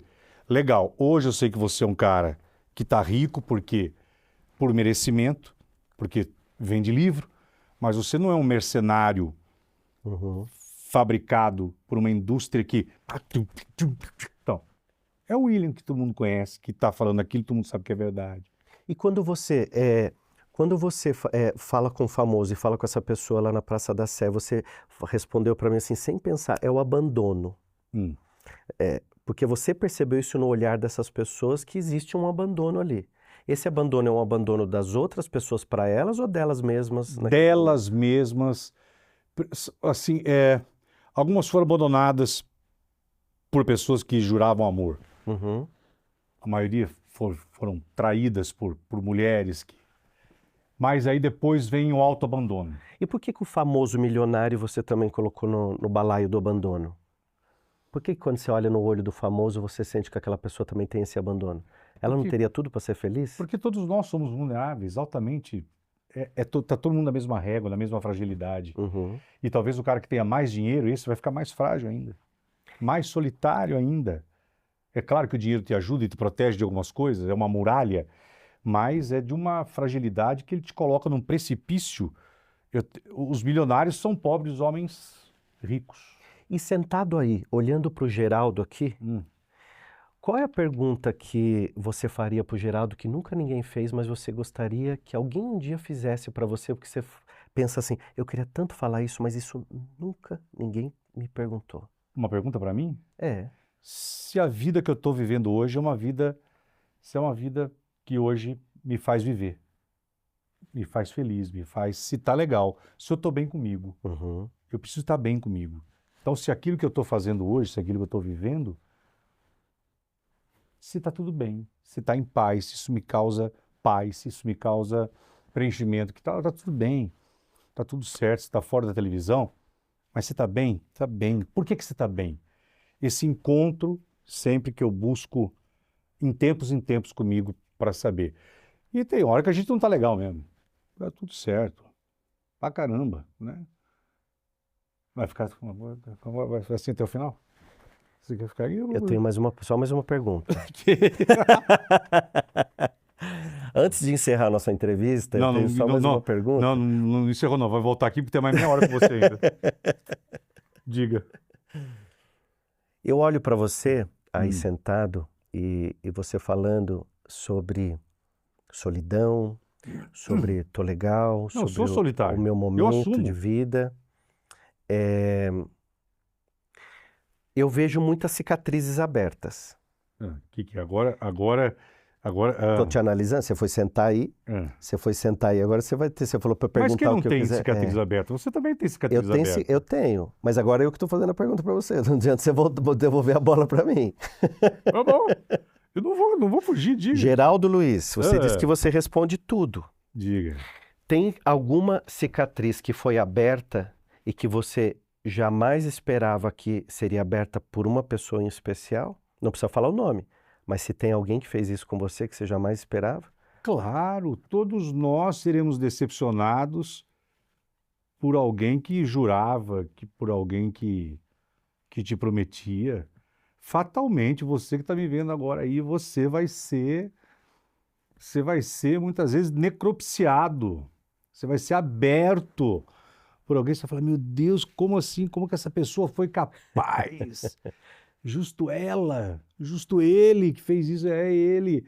É esse ser próximo, essa pessoa que talvez você tenha ajudado, que você tenha amado. Claro, mas assim Ele muito. É bom, né? Ele é bom, ele devolve, né? Não. Vem aqui pro teu lugar, vai. Não. Imagina! Parabéns, Geraldo. Ué, eu vou falar que não, vou estaria mentindo. Pô, pessoas assim, pessoas que eu falava... E quando vem do cara, lado que você menos espera, que você fala, eu não esperava que essa pessoa fosse fazer isso comigo. Agora, recentemente, a questão de umas semanas. Sim. Umas semanas. Uma pessoa que eu falei, não. Sabe quando você fala, não, de verdade? Eu falei, não, juro, William. Eu falei, não. Nesse tempo meu de vida, agora. Eu falei, não. Você respondeu? De verdade? Para essa pessoa? Não. Tem uma resposta que eu... Não, eu silencio. Você silencia, né? Tem uma resposta que ela é dura. É quando você não briga, quando você não fala nada, e você só diz assim, eu não esperava isso de você. Ponto. Acabou. Eu viro as costas, só que hoje eu faço isso.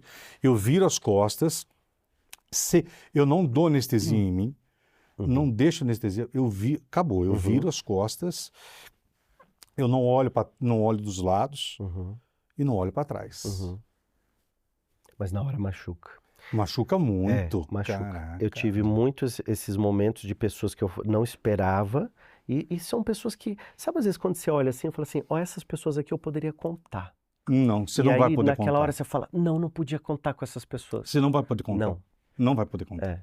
E é isso que algumas pessoas não estão preparadas, e aí dá um trauma, e vem a culpa, vem... Ai, ninguém gosta. O Não. erro sou eu, aí às vezes traz pra mim, né? Tem muita gente que fala assim, eu sou meio assim, quando eu me decepciono, eu às vezes penso assim, será que a culpa é minha? Será que eu fiz alguma coisa errada? Será que eu falei? Será que eu não deveria ter agido assim? Mas depois eu começo a olhar um pouco de fora. Eu faço uma projeção assim, eu saio um pouco da cena e fico olhando a cena. E aí eu fico olhando, sabe, os diálogos, as cenas, as coisas que aconteceram, para eu poder analisar um pouco de fora. Não tanto dentro daquela emoção que eu vivia ali naquela situação. Porque, por exemplo, você precisa. Vou dar um exemplo simples. Você precisa demitir um funcionário que trabalha com você. Você fica pensando assim: puxa, esse cara tem família, esse cara tem as contas dele, ele está contando com o trabalho. Só que no dia seguinte esse cara falta de novo. No outro dia ele chega atrasado, depois ele não entrega o trabalho. Chega uma hora que você fala assim: eu não tenho o que fazer, eu tenho que desligar essa pessoa da empresa. Por mais que doa. Tem algumas coisas na vida que a gente precisa desligar. E tem algumas pessoas que a gente tem que demitir da nossa vida. Gostei disso. Eu estou nessa fase, com 55 anos. Eu não tenho... Que tempo que eu tenho, William? Que garantia de tempo que eu tenho? Não sei. Já passei mais de meio século, não é tanto tempo. Se a gente vivesse 150 anos, fala, caramba, olha, eu tô com Ainda tenho mais 55. 100. Eu tô com 55 anos. Tudo bem, eu tenho mais 100. Não! Cara, eu tô com 55 anos, cara, já tá indo. Eu não quero me esbarrar, não quero perder tempo. Por isso que eu vi esse negócio do ego da televisão. Quando eu saí da televisão, hoje o que eu sinto falta é de contar histórias e viajar, encontrar o público e estar trabalhando, ter utilidade. Isso me faz pra cacete. Falei, puta, você não tem não? Eu não sou... nem se eu tivesse hoje 100... Você fala, se você tivesse hoje 100 milhões de dólares na sua conta, preciso trabalhar, tem que ter uma utilidade. Então isso me faz falta, isso me adoece às vezes. Aí eu falo, cara, tô longe do meu público, tá longe de ajudar as pessoas, enfim, isso tá. Mas hoje eu não sofro mais, cara, não tenho mais tanto tempo. Então, quem quer estar do meu lado tem que melhorar, tem que me curar de um monte de coisas, mas eu não quero mais perder tempo de ficar pensando, não dá, não quero. Tem uma pergunta a fazer para você, antes de você, 1 hora, o senhor está falando 1 hora, o senhor fala em 1 hora e 31 minutos.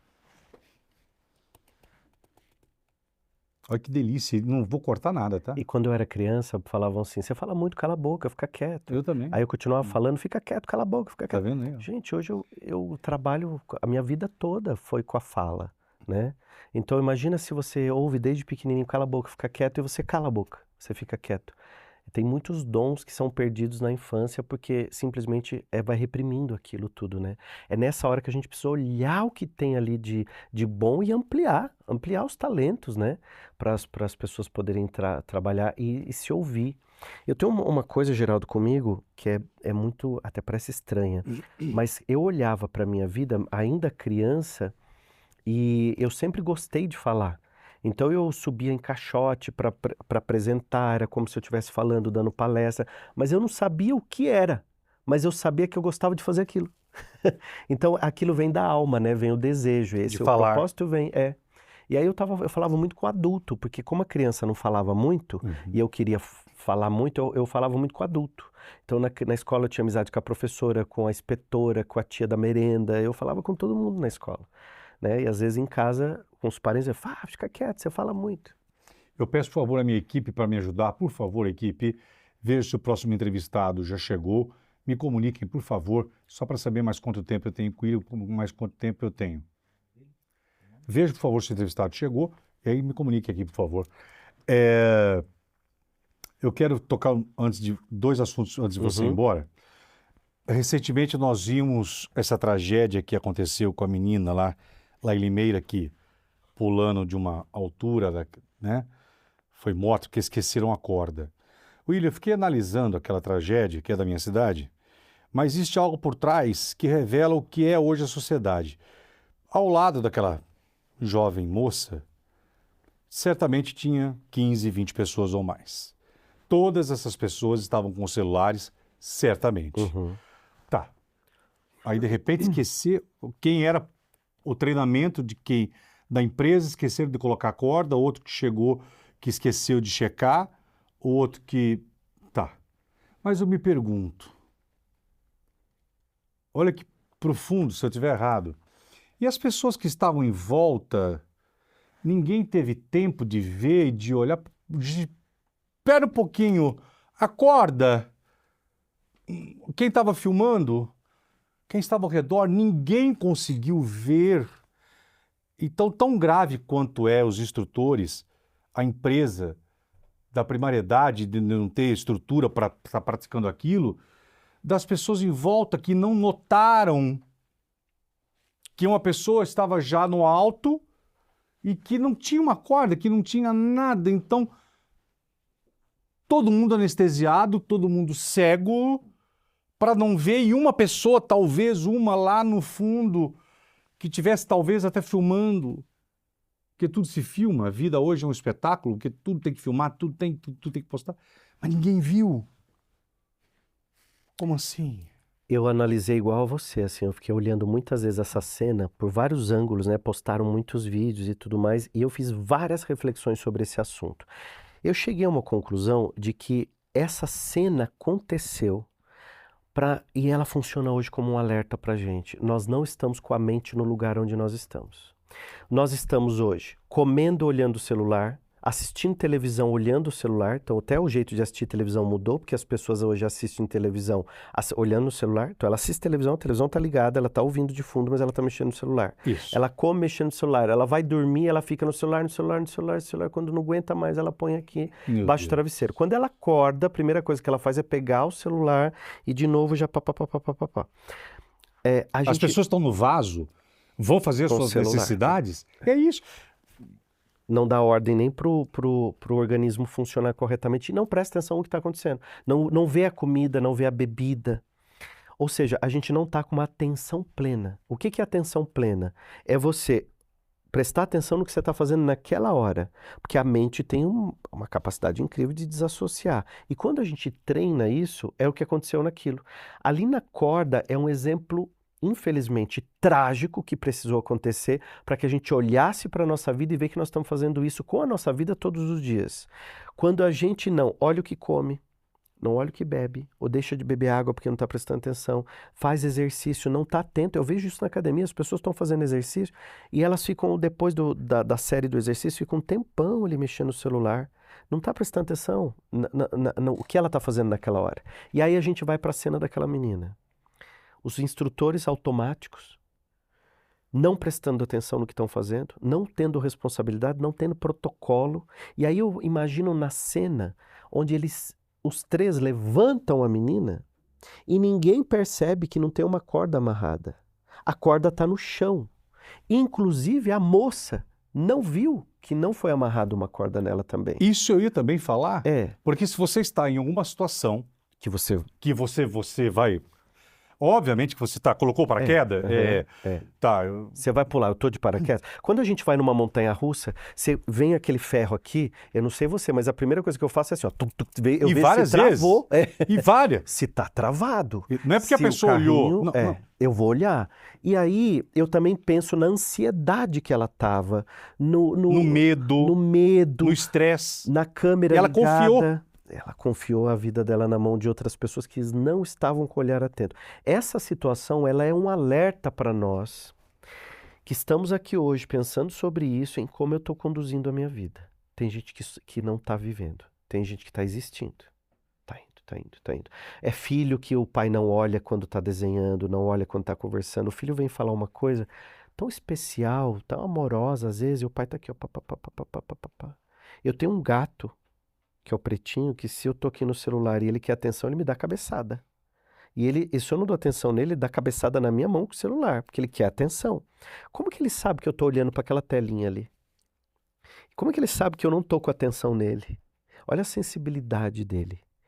Nós não estamos com essa sensibilidade de olhar para o que está acontecendo à nossa volta. Se você for num restaurante, perceba à sua volta que as pessoas não estão se olhando. Elas estão com o celular. A família inteira está reunida, cada um no aparelho. E às vezes a criança começa a chorar, a mãe dá um tablet, dá um celular, e a criança para de chorar. Então a gente está conduzindo mentes que são mentes para não estarem com a atenção plena naquilo que está acontecendo naquele momento para ela. Então isso é uma reflexão para a nossa vida. O que na minha vida eu não estou olhando porque eu estou com atenção em outra coisa? Você vê que hoje na internet, você vê vídeos, tem a tela. E além da tela, além do vídeo te chamar a atenção, agora fazem uma tela dividida. E aí aqui tem um cara falando e em cima tem uma pessoa cortando sabonete, cortando planta, cortando cebola. Você já viu esses videozinhos assim? Eles dividem a tela no TikTok, no Instagram, porque aqui está acontecendo alguma coisa, mas aqui está acontecendo outra. Para prender você no vídeo. Porque assim, os segundos que você precisa de atenção das pessoas é tão curto que são 3, 4 segundos que eu preciso prender a atenção da pessoa na tela. Então eu coloco uma informação aqui, uma informação aqui. E a pessoa ficou presa ali, o algoritmo vai entregar mais meu vídeo. Então imagina como foi difícil para mim, que eu estava acostumado a dar palestra de 1 hora, depois eu precisava gravar vídeo de 40 minutos, depois de 10, depois de 1, agora eu tenho que gravar às vezes 30 segundos. E às vezes o pessoal da minha equipe fala assim, grava 15 segundos falando isso aqui. Eles aqui me cobram isso. Falou, Geraldo, você fala mais que o homem da cobra. O corte que eu preciso é de 15 segundos. Falei, como assim que eu... O que eu vou falar em 15 que eu segundos? vou fazer? Um contador de histórias. O dificuldade, meu oi eu explico. Uhum. O meu oi é de 1 minuto. Porque a gente tem essa coisa da aula, a gente tem essa coisa do envolver com a... E a dificuldade é o reflexo do cérebro hoje, da mente. A mente não presta atenção. Então ela pula o vídeo, ela pula o vídeo, ela pula o vídeo. O meu sobrinho, quando era pequenininho, ele estava na sala de casa, televisão na parede, pequenininho. Ele foi até a televisão e aí ele fez assim com a mãozinha, ó, para passar a tela. Porque ele achava que aquela telona grande era igual a telinha que ele brincava. A mente dele estava assim, isso que está passando é chato, eu não quero mais. Eu faço o quê? Eu mudo. Eu fiquei olhando ele fazer aquilo. Eu fiquei pensando, ele tem 3 aninhos, ele já sabe que quando aquilo está chato, eu mudo. Será que a gente está levando isso também para a vida, para os relacionamentos, para as amizades? Não quero. Não quero, tiro. Sem dúvida. Eu mudo, tá chato. Você é de uma época que a gente ia na locadora, e eu também, e a gente ficava andando na locadora para escolher um filme, e às vezes o filme mais legal estava com uma etiqueta assim, 24 horas você tem que devolver. Você lembra? Lembro. Aí às vezes a gente assistia o mesmo vídeo. E se atrasasse, pagava multa. Pagava multa, tinha que rebobinar, tinha que ir até a locadora. Hoje a gente senta na frente da televisão, a gente tem uma série de opções. E dentro daquele streaming tem mais uma série infinita de opções. Você tem 89 canais e você não assiste um. Não. Você fica ali, pum, pum, pum, pum. Eu não gosto, eu mudo, eu não gosto, eu mudo, eu não gosto, eu mudo. A gente tem que tomar cuidado para não criar na nossa vida o hábito de descartar as pessoas do mesmo jeito que a gente descarta as coisas virtuais. Porque nós não somos descartáveis, nós temos emoções, nós temos sentimentos. Os nossos sentimentos nunca serão substituídos pela inteligência artificial. Ela é inteligentíssima, mas nunca vai substituir a nossa criatividade, a nossa inteligência, a nossa capacidade de se reinventar. Você falou do teu sobrinho. Aqui, por favor, olha só, para o William, isso aqui foi um prêmio de vida. Ah, isso é quando uma realização. A família Maurício de Souza incluiu dentro da vida e da obra de William Sanches, colocou o William dentro da família, Turma da Mônica e o mistério dos superpoderes mentais com crianças. Fala, William, por favor. Eu quero, inclusive, agradecer a toda a equipe do Maurício de Souza, ao Mauro, ao Rafa e a toda a equipe, porque eles são muito generosos e carinhosos comigo. E quando eles fizeram essa obra chamada O Mistério dos Superpoderes Mentais, foi justamente o meu desejo de levar para as crianças, para os jovens, inteligência emocional, uma educação emocional. Quando a gente aprende a falar sobre os nossos sentimentos cada vez mais cedo, lidar com as rejeições, com os medos cada vez mais cedo, a gente consegue burlar aquele monte de coisa que a gente falou agora há pouco, de suicídio, de rejeição, de adoecimento, de ansiedade, depressão na infância, quando a gente aprende a falar sobre os nossos sentimentos e a conhecer o que está acontecendo com a gente. E esse livro, de uma forma belíssima, com Maurício de Souza, todo ilustrado, traz exatamente isso. Eu falo que é para todas as idades, porque a gente que ama a Turma da Mônica, né? A gente não cansa de ler. Mas assim, a partir de 7, 8 anos, é uma leitura muito importante para se fazer com teu filho. Dentro desse best, em mim basta, o poder de pular fora, quando nada mais faz sentido, é muito forte, né? É. Só esse título aqui do livro já fala o que é o poder do não, quando não te faz sentido, para que continuar? E o fósforo, quando ele tem coragem de se retirar, ele quebra um ciclo negativo, né? Então, o em mim basta é quando, assim, tem alguma coisa na minha vida que não tá boa, eu dou basta naquilo. Não importa que aquilo seja hereditário, não importa que aquilo seja, assim, veio da família, minha avó era assim, minha mãe era assim, mas em você pode dar um basta. Ah, mas a minha família toda é pobre. Você pode ser o primeiro milionário da sua família. Você pode ser a pessoa que quebre aquele ciclo de escassez. Porque muitas pessoas vieram antes de nós passando coisas difíceis, mas nós podemos dar um basta e reprogramar muita coisa. Muita crença limitante que a gente escuta, né, desde a infância. Finalizo agora dizendo de uma pessoa que nós dois em comum, e eu não quero deixar aqui esse registro de uma pessoa que nós amamos.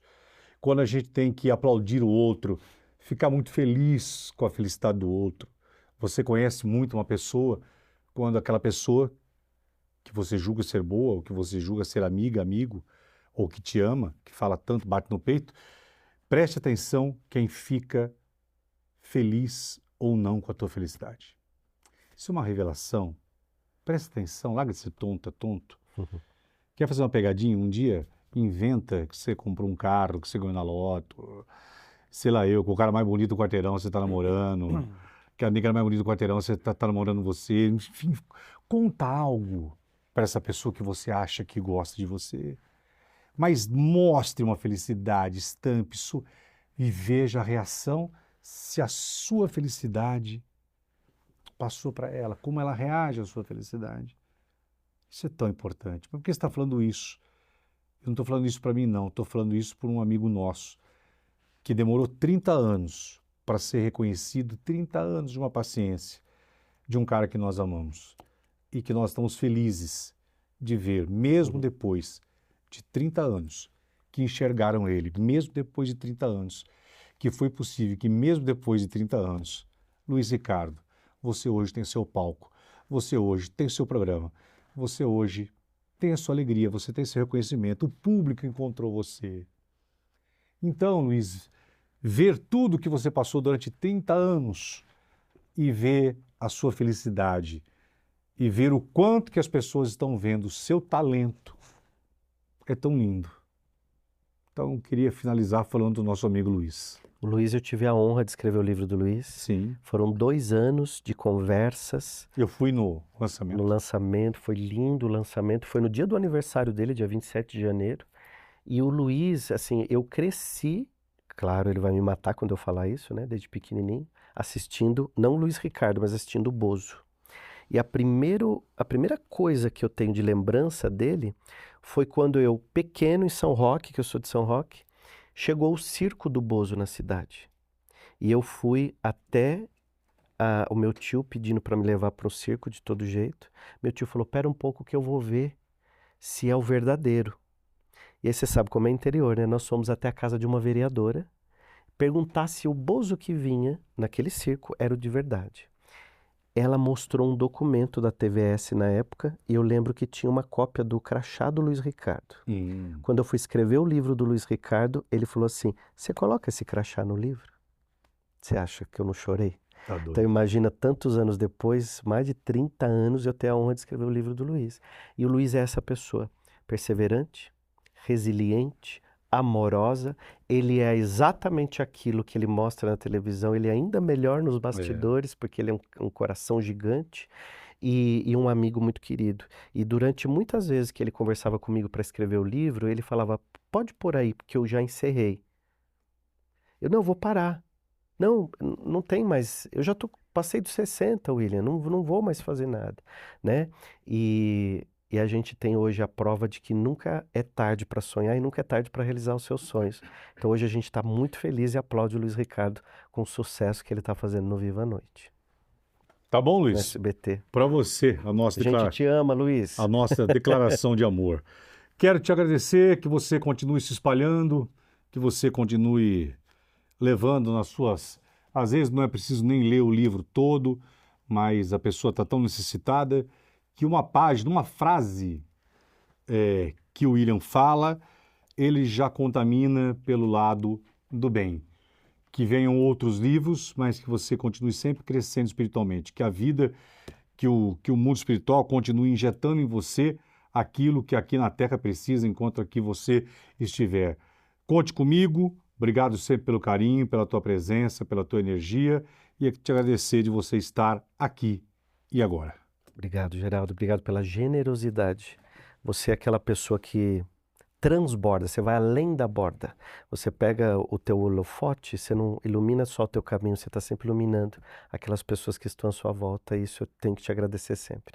Eu quero que você olhe para essa lente da verdade e fale aquilo que você sinta para alguém que de repente vai precisar dessas palavras para nessa noite que estiver assistindo começar o seu dia melhor e diferente. Às vezes a nossa mente ela vai tentar te sabotar para você ficar sempre na zona de conforto, sempre do mesmo jeito, para que você não mude, para que você fique aí, sabe, do seu lugar, o seu lugar que você acha que é confortável.